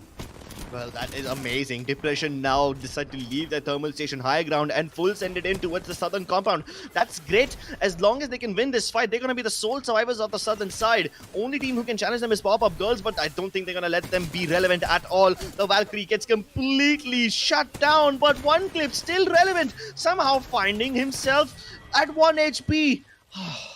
Just about gets killed in the nick of time, and Depression, they win this fight. They have enough time to reset. Nobody else is going to third party them. Finally, it seems to be a little calm now. Sanity is returning into the lobby. And man, this compound turned into a graveyard for so many. It started with Pop-Up Girls trying to kill ComSpace, who was just revived, but it ended up in the death of 3 other teams who had nothing to do with the situation at all. And somehow, the guy who started all this ComSpace is still alive on White Shields. He's got the Bunny Mouth curse on himself now. Yeah, Bamboozled are still looking strong, though they were hurdled so many times across the entirety of this matchup. From the beginning till the end, they were pressured, made to forced to move out. But finally, they've got to where they need to be. Last 6 squads left. Dream Esports still keeping themselves relative in this little compound. And they're trying to gather as much information as possible. There's ultimates being drained down upon as well. And while all of this is happening, the one thing that we do need to consider is that Depression are still in control right now. They might have 2 players left, but they're in the top 6 here, Crips, which means that they're going to have practically all that they need to secure this entire tournament for themselves. They get a couple of kills more, you can say good night. And if they finish in the top 3, well, then it's certainly the tournament for them. Oh, well, they're safe for now. Dream Esports do have an opportunity to shut them down, but still, they're going to have to move forward, relinquish their compound, and then move into kill Depression. But that's going to happen after they've dealt with the team on their own roof. Depression is very happy that Team Dream Esports are getting pushed by someone else. Yeah, they are. And oh boy, look at that. Zambax is taken out. The last player left, Alcaro Pancho, has been taken out. The only player surviving from their team is gone. The Sentinel works perfectly, and look at this fight over here. There's 3 teams stuck over here. While Depression are on the outside, they might have the advantage. Let these teams fight against each other. There's KZY, Slick saying on inside the compound while they're getting a tail as well on the back end. And this is a very, very difficult situation to be in. 3 squads right around this corner. There's Zambugs with his Bamboozle squad behind them completely on near the rocks. And so here's the situation. We have Team Depression, number 1 team on the northern side, Bamboozle, number 2 team on the southern side, and in between, these 2 teams are sandwiched in the compound. So you have the top teams on the outsides, the bottom teams in the middle, and yeah, this is just both those teams about to rack up a lot of points for themselves. Indeed. Whoever these kills go to, I'm not quite sure if they're going to be taking out themselves. The Powerpuff Girls are holding on outside the compound. We've got, a team just about inside. They're not keen on taking this fight, but they will force to be as soon as this zone moves in, which is about in 20 seconds. It's a huge problem. Oh, takes in a lot of damage. Bugatti has to keep himself alive and hale and healthy. The fight is about to erupt in just about a couple of seconds. The Powerpuff Girls, they move in. They're going to give the firing down squad on towards Bugatti. And this is Powerpuff Girls taking in everything for themselves. Dream Esports, who were holding inside the compound for so long, have been eliminated. Down to the last 4 we go. We got Hyper Competitive, Powerpuff Girls, Depression, and of course Bamboozle. Oh, the phase breach directly on top of Depression. Are you serious? This is a very bold move. Will they be able to pull it off? Hyper Competitive are not ready for this one. My bad, it wasn't a move onto Depression, it was a move onto Hyper Competitive, and for now they seem to be in the lead. Devanshu and Black have been shut down, and this is an instant wipeout. Now they have not only captured the house but also the southern side for themselves. We are boiled down to the last 4 squads. Bamboozled are going up against Team Depression. It's number 1 versus number 2. Meanwhile, Beamlord Bugatti is just trying to find angles on everybody over here. Bamboozle are able to get one more knock. It's North Left who has a massive responsibility on his shoulders. But can his directional compass point him in the right direction? Is North still the way to go? He's surviving on literal 1 HP and he walks into another caustic trap. And that is Team Depression being eliminated at the 3rd position. And now it's Bamboozled against Hyper... who is that? Hyper Competitive? No, that's No, Powerpuff Girls. Yep, that's Powerpuff Girls against the side of Bamboozled. And Bamboozled might just win this game for themselves. This is exactly what they needed to try and make a comeback happen. But Depression, having placed in 3rd position, might just throw their plans of a comeback into a mix. They're still alive. 2 players are holding on with the shields of the Fallen One. And with that, Bamboozled have taken out the final player. Powerpuff Girls fall in 2nd. And Bamboozled find the victory. Wow, what a difficult game. I thought that this tournament is over. I thought that Depression have enough points to take the whole tournament for themselves. But after this win that Bamboozle just took for themselves, the competition might just be back on. They might be close to Depression right now. The difference between them was close to around 30 points. And I'm sure that right now Bamboozle will get 12 points just for the win. They must have at least 10 kills in the process. So the gap is reducing. The gap is reducing, but is it going to be enough is the question, to which we will find the answer to in a bit. But right now it's time for a break, ladies and gentlemen. Do not go anywhere because we have the last match coming up after this one. And there's one thing I can guarantee you guys is that it's going to be one hell of a match and there's going to be a lot of action. So do not go anywhere because we will be right back.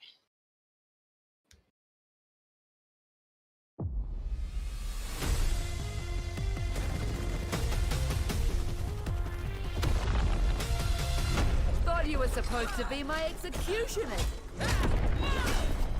I'm just getting started. And so are we. Welcome to Control, an entirely new way to enjoy the Apex games. The rules are simple. 2 teams of 9 compete. Legends gain points for their team by controlling set locations. The team with the most points at the end of the match wins. You lost. Taken. The brainchild of beloved philanthropist and interstellar genius Eduardo Silva, this brand new mode gives the people what they want. A blood sport the whole family can enjoy. Bloody dirtbags. Cheer for your favorite legends as they battle for control of spectacular locations across the Outlands. What can I say? I love what I do. The longer they hold on, the more points they earn. You better run from Gibraltar. Righto. Why should death be the end of the road?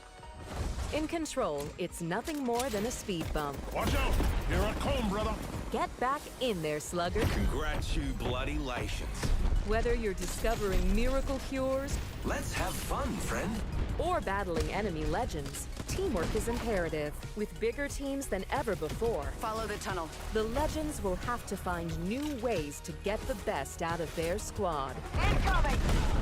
And if a legend's performance makes the fans happy, we'll make that legend happy with our all-new Ratings Leader title.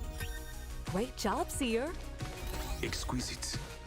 Tune in this season to find out who will take control. Victory is assured. And now, let's extend a hearty welcome to your new legend. I'm no legend. I'm a bloody warlord. After a speedy and fair trial, war criminal Mad Maggie has been humanely sentenced to die in the Apex Games.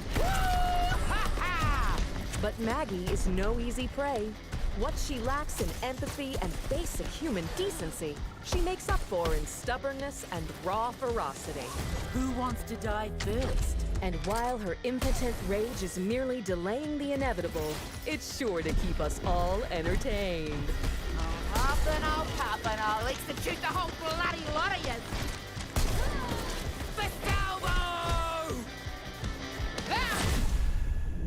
A dastardly sneak attack orchestrated by Mad Maggie has wreaked havoc on Olympus, teleporting objects and buildings across the city. Maggie's sabotage has upended the natural order. The legends will need to adapt quickly to their new surroundings to have any hope of surviving. Of course, there's more to life than just survival. I know what I like, and I know how to get it. That's why our legends are able to express themselves to their heart's content. This outfit could use some high-caliber accessories. Thanks to bold new leadership, the Apex Games are going to be more exciting than ever. We guarantee madness will take control.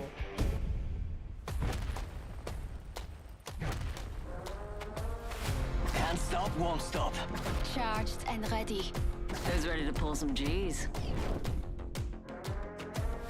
It's showtime.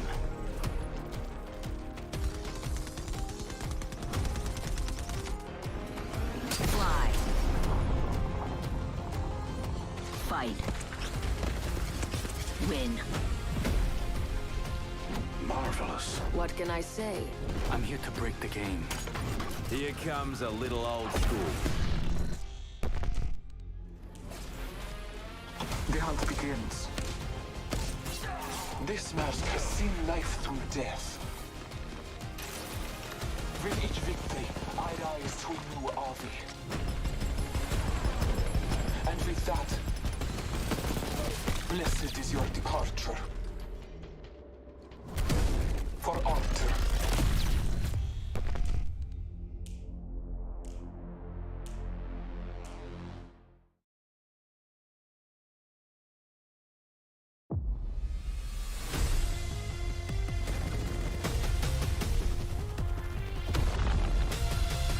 Thought you were supposed to be my executioner.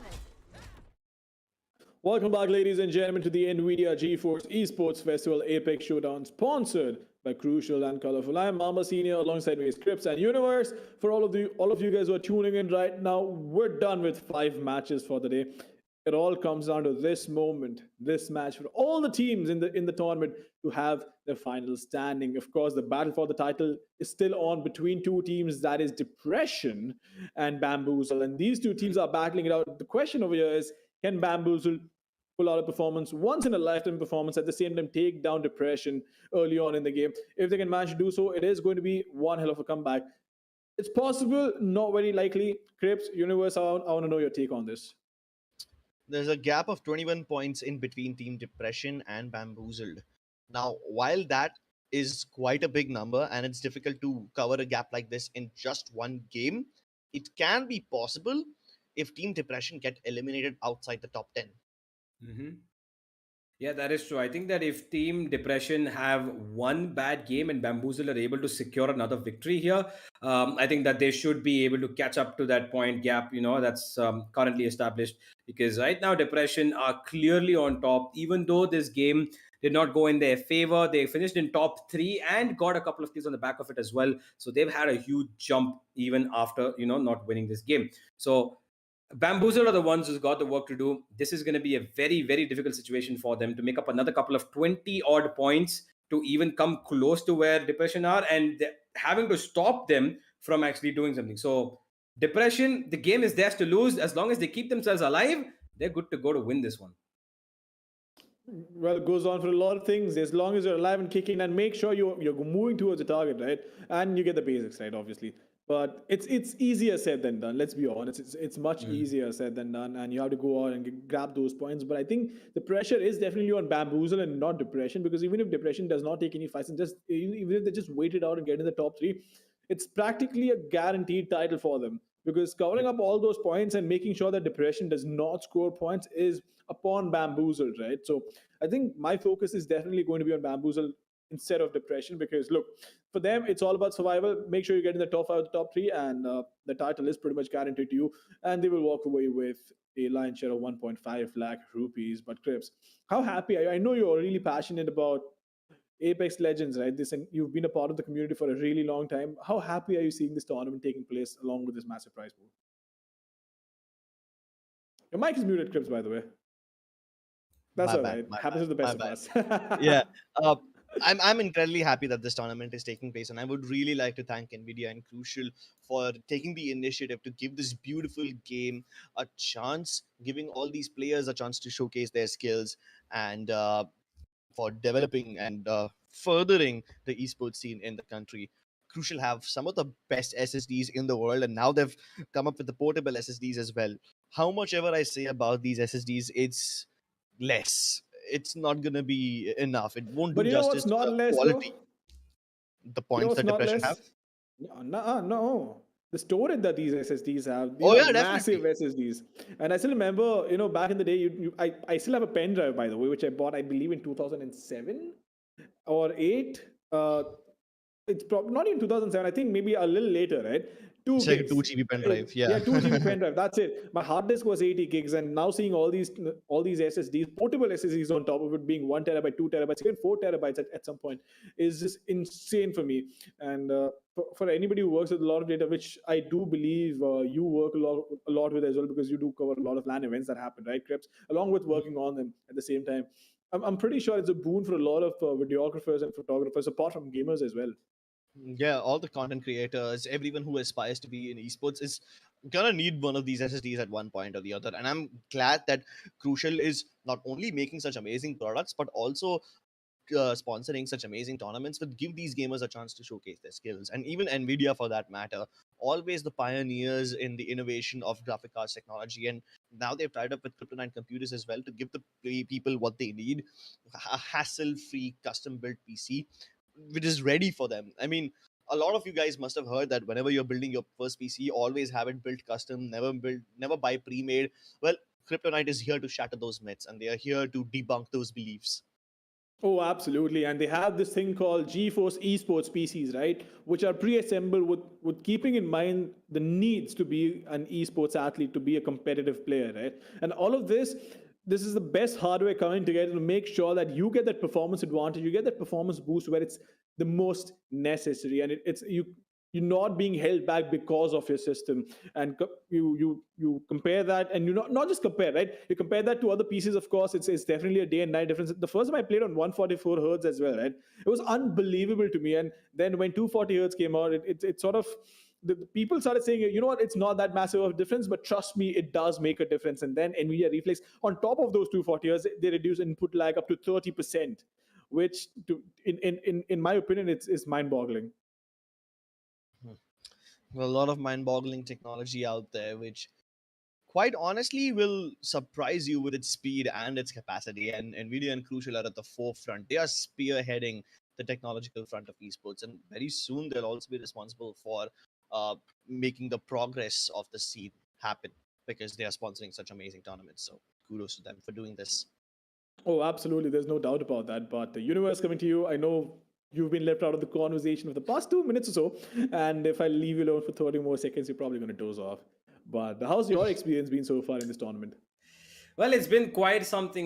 This is been an Apex tournament that I was looking forward to. The minute I got to know that, I've got the honor of casting this, and of course, with NVIDIA backing it up, with Crucial backing it up, and it's colorful as well. This has been quite an experience, and not just for not just for me as a caster, but I think for the players who have such a massive prize pool here, which they're going to be fighting for the lion's share of, and it is a very big uplift for them and a little boost that they can hope that sponsors like these are going to bring up more events for esport titles that are not really as big and commercial right now, but still have the booming cause of being a great game that has such good potential and players who can possibly take on the world stage at some point. Oh, absolutely. There's no doubt about it. I do believe that tournaments which happen at the grassroots level and community events, right, are the pillars that hold this entire ecosystem together. And at the same time, this is the foundation upon which everything else is built upon. Sure, you can have these big flashy events where you have $1 million prize pool or $2 million, right?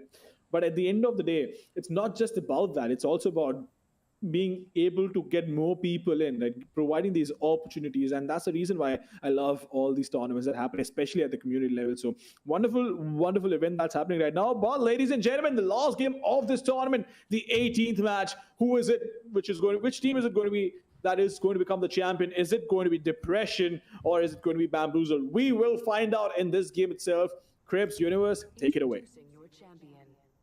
Universe, it's been a lovely journey so far, a wild one too, but it's reaching its end stages.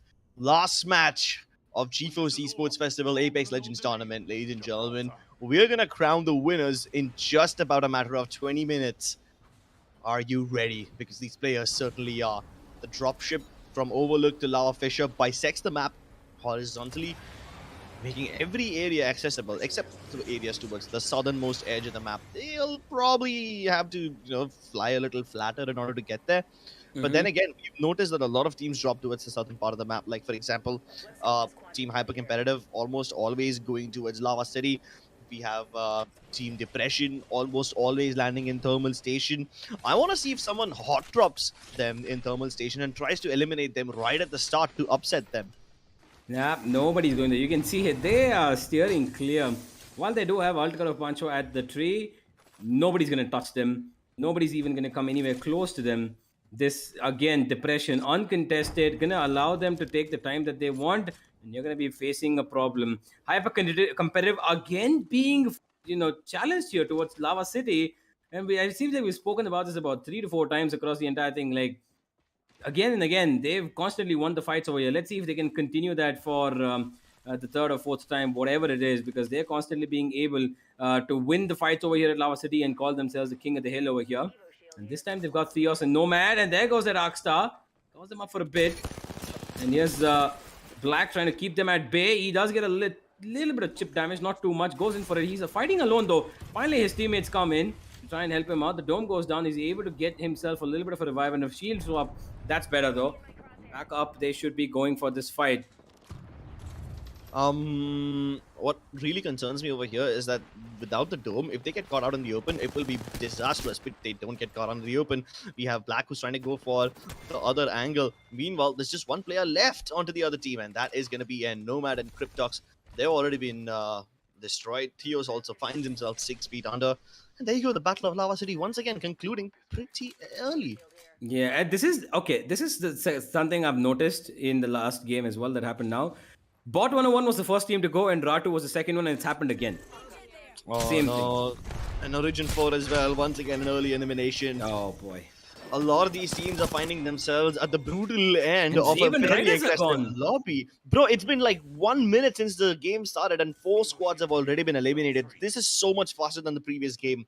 It looks like the last game has activated everyone's inner peace and they are going to hold nothing back. Yeah, I mean, this is the final game. So whatever you can try and, want to try, this might just be it because there's nowhere else you're going to be going after this. No more chances to win. No more chances to do anything more. And now, Biryani Power, who've defeated Raven Raiders, have a very good early loot on their hands. And while we do look at the map, we can see that there is a bit of concentration towards the lower end of the map more than the higher end. We've still got Island Boys available towards Skyhook. There's Wingmaster and Co. Suraj Paradise right above them. I think there's going to be a fight just on top of Skyhook in about a bit. And the southern side of the map just looks like everybody's isolated in their own spaces. And I think Bunny Mao and Co. are taking up a fight. And I think that we are going to be seeing an early elimination on the northern side of the map as well. If we could go into the zone right about there. And while we do talk about all of this toxicity, they're making their strides on towards staging. Towards countdown? Yeah, Forgive me. towards countdown. Yeah, that's countdown. I thought they were going to go towards. One of them went towards countdown. One of them is going towards Bloodhound Trial. So for now, they're just splitting up across the areas in the vicinity of Skyhook and trying to find where their enemies are. Wingman Master has found one of his enemies, and Daz got shot down by them. So yeah, they have some information and the high ground as well, but there's quite a lot of distance in between them and their opponents. So what is their next move gonna be like? Meanwhile, Crew Dagger and Geyser, they've been pretty safe. Bamboozled just on the northern side of Trials. They might be the ones who have been pestering the Toxicity team. And I hope that they don't get into a fight a bit too early, because if they go down, then their hopes of winning the tournament are basically flushed. Biryani Power taking up towards Skyhook to loot out whatever they can. That's the Loba ultimate going down, and they've got a lot of shields to gather up over here. While they do have people around them actually surrounding them from everywhere. There's one clip and go on towards the northern side. They've got a western flank of probably, yep, as we see it, Island Guys right there. It's and everybody's just taking over everything over here in Skyhook, which is heavily contested since actually the first map that came down itself.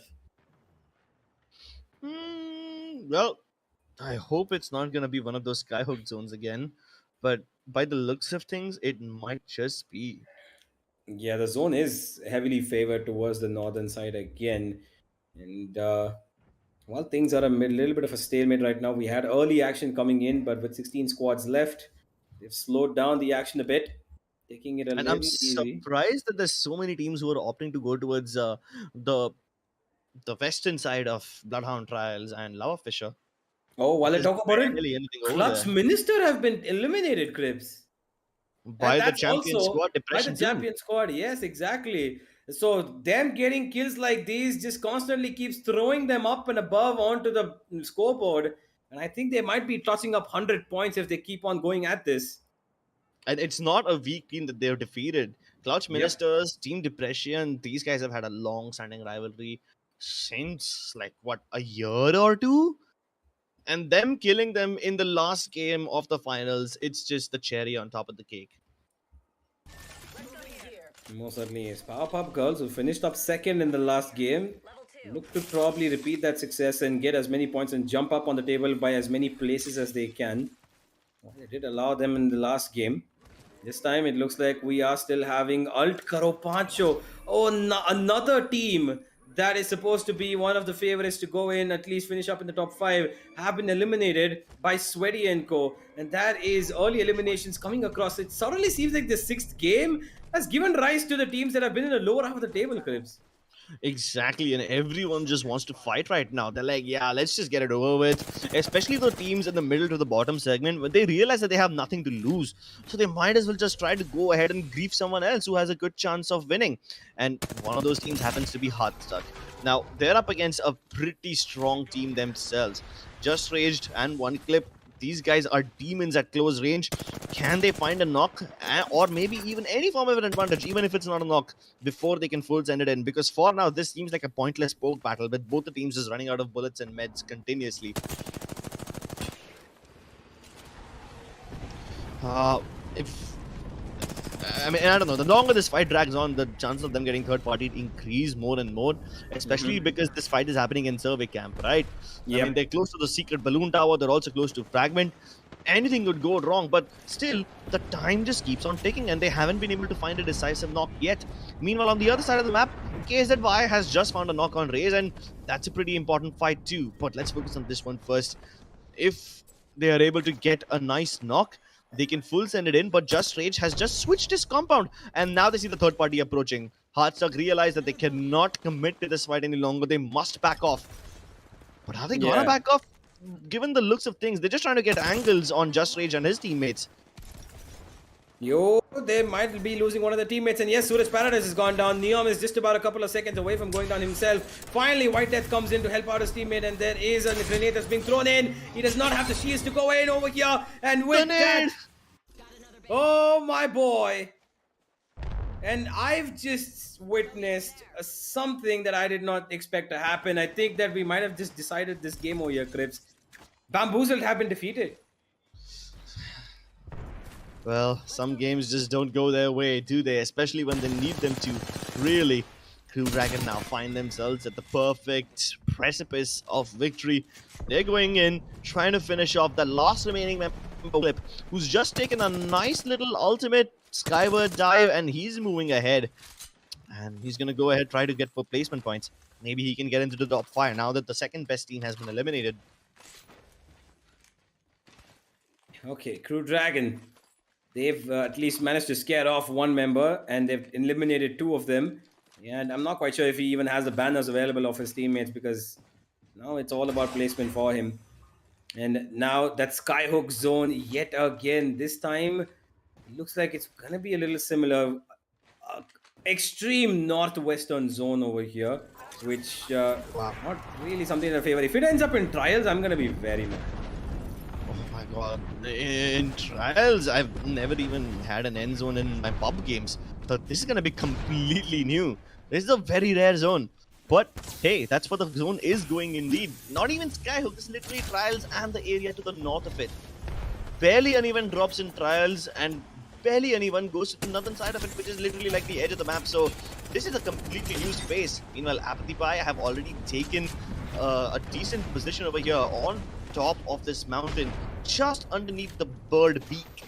But do they have enough resources to keep themselves going? Plenty of ammo, but are they sorted on the healing front?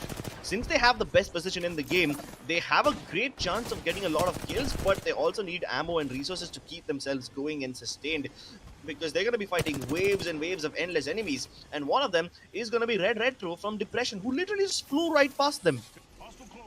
Yeah, and I can see somewhere far away, there's a player who's already disconnected. I think that was Champ. And here's as Guardians keeping themselves alive, and it looks like another team has left, and that is probably... well, I'm not quite sure who that left, but I just saw somebody get taken out on the screen. I think I just missed that team's name. But as Guardians keeping themselves relevant still, the defensive bombardment comes through, and Crazy gets away just about in time. And it was Hyper Competitive who got eliminated. And yep, all the top teams are somehow just, getting out of here as if it's nothing in this game number 6. Hyper Competitive out of the game already. More and more top tier teams are getting finished already. Meanwhile, the team who was in trouble at one point, Team Depression, have now finally regrouped, and they are now holding the low ground. Boys PK approaching from the west. They also have to be careful about Asgardians, who have angles onto literally every single team. They're gonna be able to get to red armor very soon by charging up their rifles. And oh my god, this could be the end of Boys PK. Those nades were amazing. Wingman Master also trying to steal a couple of those shots. Meanwhile, Zodiac gets knocked by a member of Depression instead. That's a kill steal, and extra points going in the favor of Team Depression. The care package is available, but what good is it gonna be if you don't even have members to carry the weapons and goodies that you find in it? Zodiac somehow recovers. Even the banner has been stolen back. Oh, things are actually looking good. Meanwhile, Biryani Power, Death Herd is missing. They see a Gibraltar Dome and they are getting hungry for frags. They want to full send it in. They know that there's another team on top, so this might just be a bad move if they decide to commit to this one. But they can desperately sense the weakness of their enemies. They can smell the crimson of the blood on the ground, and they are bloodthirsty. Do they go for this one, or do they continue to hold their ground? Depression is in the thick of things. Speaking of commitment, they are the ones who are fully committing to this fight, and now even Biryani Power has arrived on scene. Meanwhile, as Guardians, they just continue to chip away damage, but all their kills keep getting stolen. This is becoming so frustrating. Yeah, they do have even island guys right behind them, so they got to be a little careful. On top of things, you've got a Party Buyer and Co. taking care of, the damage that they want to give from above, and this is really weird. So look at Chiganatius and his squad. Exactly, they're like an undetectable location. Yeah, they're just holding on. I think that's a lower end. Are they in the lower No, end they're of the on map? the other side of the whole train track, and nobody will even look over there. Even as Guardians don't have an angle on Clutch Ministers. Yeah, but look at the side of depression. They're taking a lot of fire just underneath. They might go inside the trial caves and maybe hold on for a little bit of a rotation, but it's more looking like to be an outside zone rather than inside. They've got biryani power in front of them. They've got a team above them. It's a little bit of a tricky situation here. Anirudh's taking in a lot of damage, but Hold while he does have the on. ooh. I think Oh, Biryani Power is there's in a a little bit tail. of trouble. Yeah, there's a Yep. tail coming in from their right hand side. Pingu is already cracked, and he's getting charged up by Asgardians as well. Crazy gets that knock onto him, so that's another point in the back of Asgardians. But he's gonna get thirsted by depression, and luckily in Apex that kind of system doesn't exist where you steal the thirst. But hey, Anirudh has killed Prime, and that is gonna be the end of Biryani Power. They have just been bled out. Next Yep. up against them will be Reshi Malik and his boys. Will Depression continue fighting them, or will they move into the trials instead? Well, let's find out. Young Draco is spotted. He's been spotted. And Depression are trying to take in the caves and stay. This is actually a good position for them to have a lot of cover.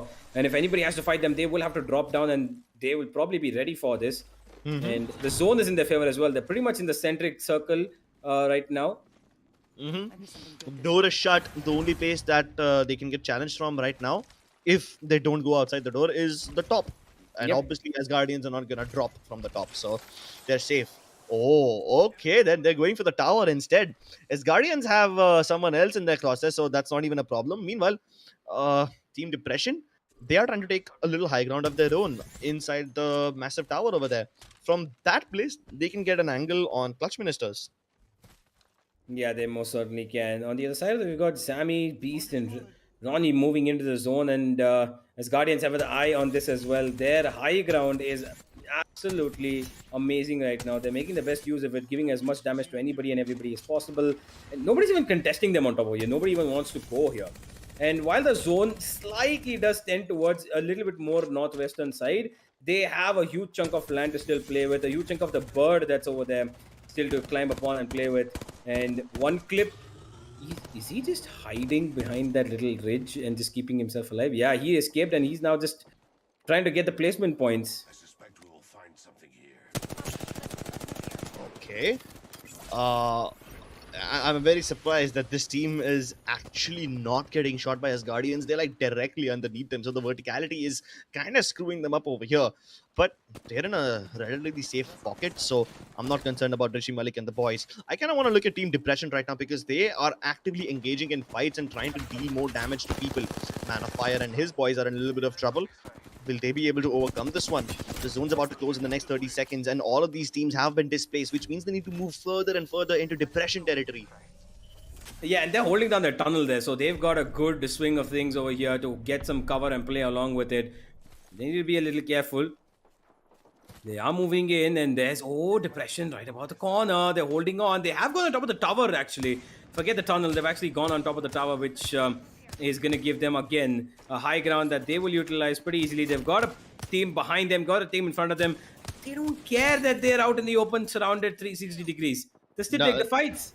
Yeah, they can still take the fights. The only team who has angles on them, actually, no, nobody has angles on them. Even as Guardians can shoot at them. So, as Guardians have a high ground of their own, Depression have a high ground of their own. Both of them are mutually exclusive and continue dealing damage as much as you can. I mean, North over here, this man is sitting at 1,700 damage. Even though he has only 2 kills, the amount of damage that he has dished out is insane.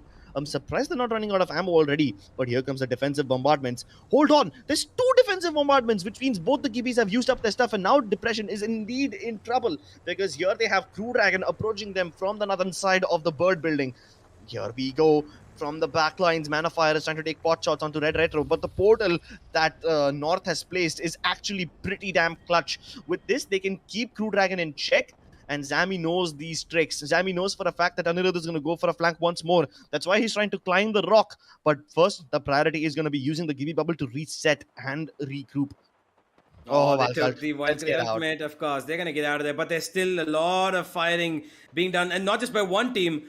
multiple teams being, sending them down, and they just about survive. Beast gets away with almost just 1 HP, and Boys PK now being the point of attraction. They're getting away. The defensive bombardment comes through, putting down the dome to keep themselves alive, and it's just depression causing havoc all across. They've taken out Beast, they've taken out Ronnie, but a Pathipai took down North, and now while that revive will come through because Boys PK cannot pressure them, they're going to go on to another squad. Red Retro takes out Ronnie, and that's going to be another squad going down. Here's the fight coming in from Rishi Malik, but they are not able to secure themselves behind that one small little rock, and it comes down to the last 4 squads. The Valkyrie ultimate is going to be shot down immediately. There's no way they're going to be getting out of here. And it is going to be probably depression yet again with the victory here, Cribs. Unless as Guardians has something to say about it. Boys PK have found a decent rock to heal up behind. As Guardians now forced to relinquish the high ground and continue moving a little towards the north. In fact, they might be sharing this tower alongside Team Depression. Oh, okay, let's see if they can actually spoil this game for them. The Red Retro, of course, with his wings, he's trying to be cheeky on the corners. They have relinquished the high ground, and above them are now Team as Guardians. And unfortunate for Team Depression, they don't have a Gibraltar, so they can't even stay at the bottom for too long, unless they're going to get bombarded by nades. Red Retro, look at this guy, brave enough to go up and shoot his missile swarm, and then climb back up onto one of these ledges to heal. As long as they keep dealing chip damage and poking Team as Guardians up there, they're going to be fine. Of course, in a game like Apex, you can't shoot directly downwards without falling off. Yeah, that is true. Now, they do have a good position here. They've got cover all across, but it still has a couple of holes which they themselves can shoot through or can get shot through. But at this time, going for a Valkyrie ultimate when the circle is literally just a couple of feet wide, not really the best of choices, I would say, unless you want to get shot down. Yeah, but at least you can get information about that one. Oh, but they're landing out on the other side of the dock, and they're so close to Team And they've already Depression. lost a player. North is gone down already. Anirudh and Red Retro. They can't revive him over here. Zami is being such a pain in the side for them. At one point, Depression was the one gatekeeping them, but now Zami being such a nuisance. He's moving around the train tracks and shooting them from several angles. At this point, he's just causing distraction, and the only person who benefits from this is Team as Guardians, because they've got angles on them both right now. Yeah, they most certainly do, and I don't know how, but they're still surviving down there. Depression, they've got 2 players alive, and now they're giving in the damage that they want to. And it is Anirudh yet again with those wingman shots. This guy is just absolutely unstoppable. Given 2,700 damage already. This guy is on a roll right now. Yeah, with so many kill points, I think the tournament already belongs to them, and they've entered the top 3, ladies and gentlemen. The top 3 of the final game. It's Team as Guardians versus Boys PK versus Team Depression. As Guardians on top, they have a little bit of the center to themselves, and here comes the massive move for Boys PK. They use the Gibby Dome, should be able to reset over there, no problems, but now the circle is getting smaller and smaller as they can feel the map shrinking around them. 3 versus 2 versus 3. Can Depression actually win this game? Even if they don't, I think they're going to be fine.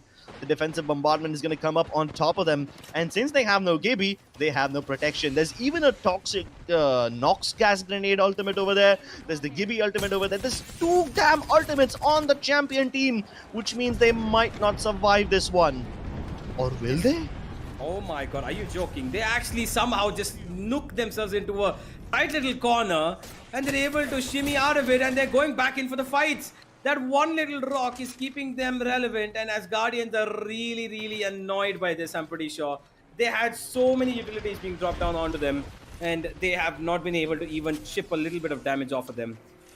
This is turning out to be a nightmare for the people on top of the crane's position over there, and they've got Zodiac slowly climbing up as well. This might be a problem. Constantly, these firings are going down across both sides. Zodiac is trying to get some damage onto Red Retro and Anirudh, but they are being forced off. They're going to have to come out of that zone over here. And now they're going to fight. No way, Anirudh just gets another one. Here goes the fight. They've got the Gibby Dome dancing going on around here. And Depression have lost Anirudh, but it's still Red Retro alive. The Clutch Master, who's been so far the case for them. He's spotting them and getting all the kills that he wants. Finally, it comes down to 1v1, but Boys PK come through, and Depression finish off second.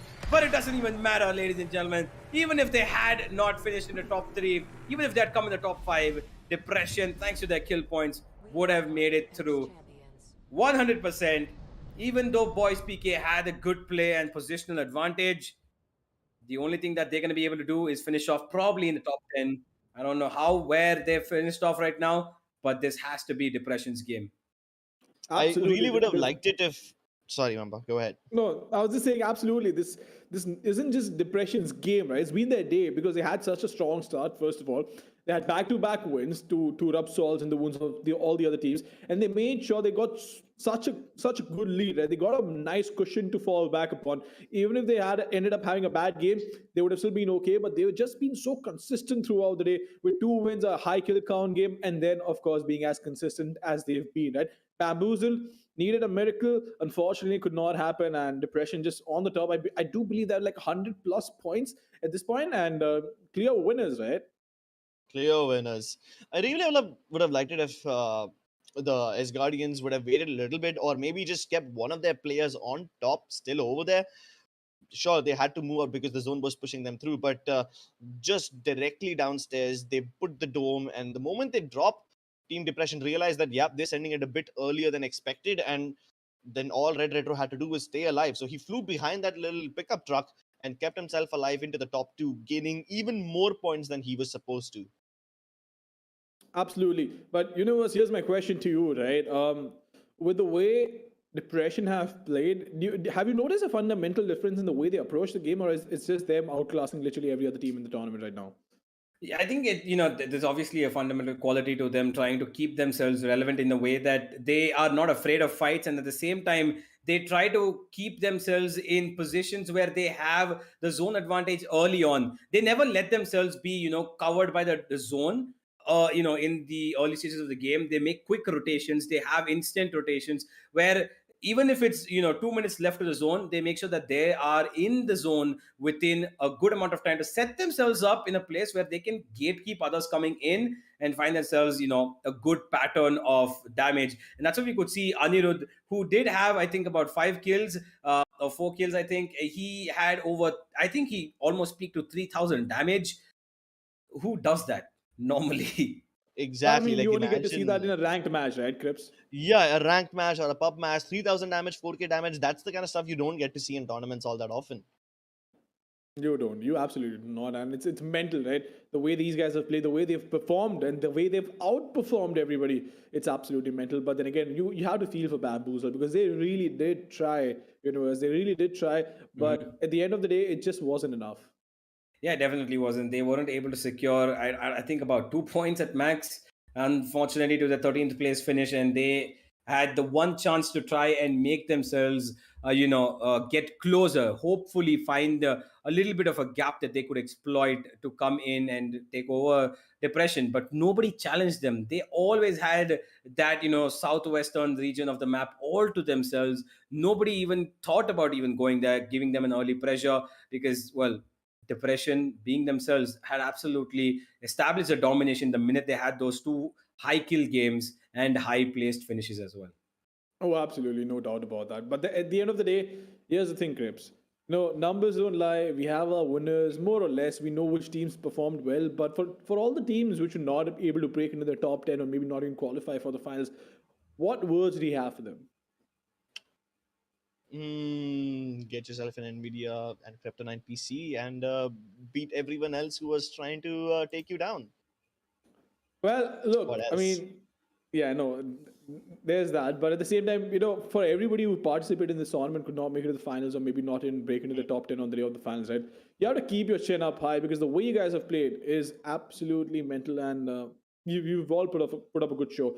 But of course, we're going to talk about the points as well. We will talk about the rest of the details about the tournament. But Universe, coming back to you, right? Your experience over the last 3 days, over the course of 18 matches, how was it?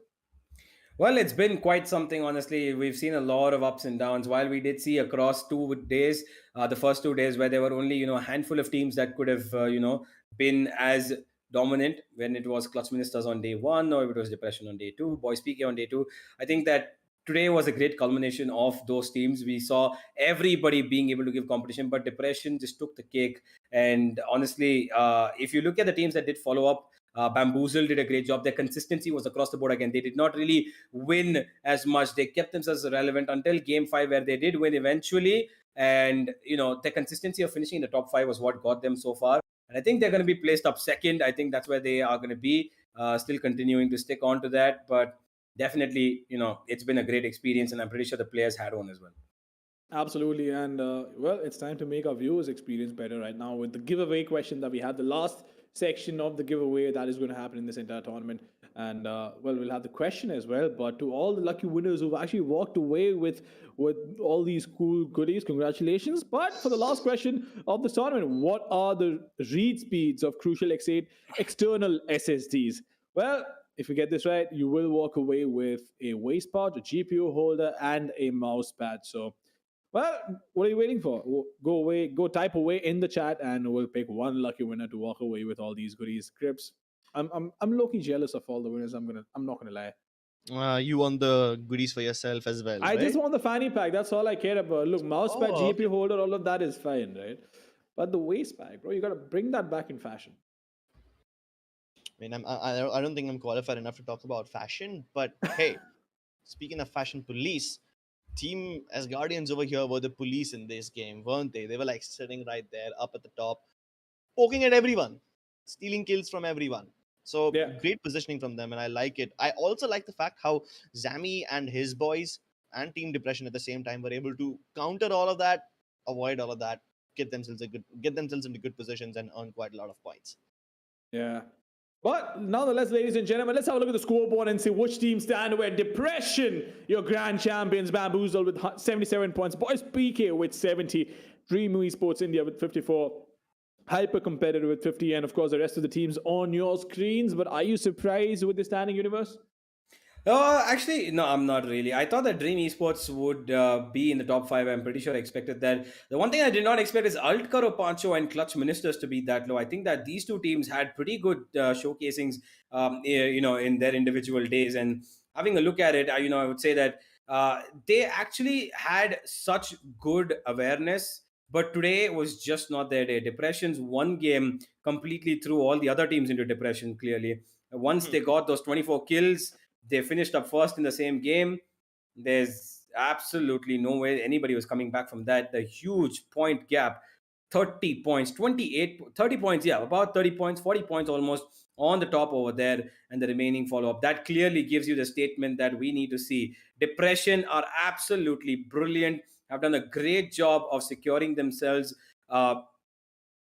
everything that they wanted. And just to put this into perspective, their first game they had 3 points, second game they had 16 only, and then followed up with that was 36, 27, 12, and 21. Well, yeah, no, absolutely. But here's the thing, right? We've talked about the teams, we've talked about who the winners are and where do they stand. But let's take a moment to thank our sponsors and our partners for making this happen, because without them, this would have been impossible to have. Well, the tournament itself, right? NVIDIA GeForce Esports Festival, which has been sponsored by Crucial and Colorful, along with Kryptonite Microsystems and esports PCs. Back in our day, we barely had PCs, let alone esports PCs, right? But it's incredible to see that all these brands are going out of the way to make sure that the best of the best is being offered to the consumers and, of course, to aspiring esports professionals, because it's still such a new area for a lot of people, right?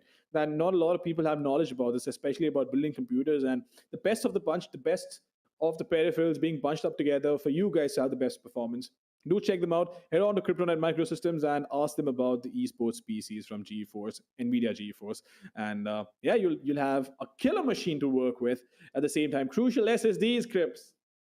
What do you have to say about these? Because, well, I've talked quite a bit. Crucial SSDs are, like the name suggests, crucial for everyone who wants to build a decent PC, and for any other aspiring content creators who want ease of life and ease of conducting your business. It's just so portable, so effective at whatever it does, and it's life changing. Honestly, it's gonna shave off minutes off of your loading time and booting time. So go ahead and check them out as well. And big thank you to Crucial for sponsoring this tournament and powering all the gamers to showcase what they have and providing them a platform to show what they're made of. Oh yeah, no, Absolutely. But Crips, Universe, it's been a pleasure having you guys on board. And for all the viewers who are watching from their homes, thank you so much for watching. Remember, you guys are watching the NVIDIA GeForce Esports Festival Apex Showdown, sponsored by Crucial and Colorful. But until the next time, it is going to be Mamba, Crips, and Universe signing off. Have fun.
You were supposed to be my executioner. I'm just getting started. And so are we. Welcome to Control, an entirely new way to enjoy the Apex games. The rules are simple. 2 teams of 9 compete. Legends gain points for their team by controlling set locations. The team with the most points at the end of the match wins. You lost. Take it. The brainchild of beloved philanthropist and interstellar genius Eduardo Silva, this brand new mode gives the people what they want. A blood sport the whole family can enjoy. Bloody dirtbags. Cheer for your favorite legends as they battle for control of spectacular locations across the Outlands. What can I say? I love what I do. The longer they hold on, the more points they earn. You better run from Gibraltar. Righto. Why should death be the end of the road? In Control, it's nothing more than a speed bump. Watch out! Here I come, brother. Get back in there, slugger. Congrats you bloody lations. Whether you're discovering miracle cures Let's have fun, friend. or battling enemy legends, teamwork is imperative. With bigger teams than ever before, Follow the tunnel. the legends will have to find new ways to get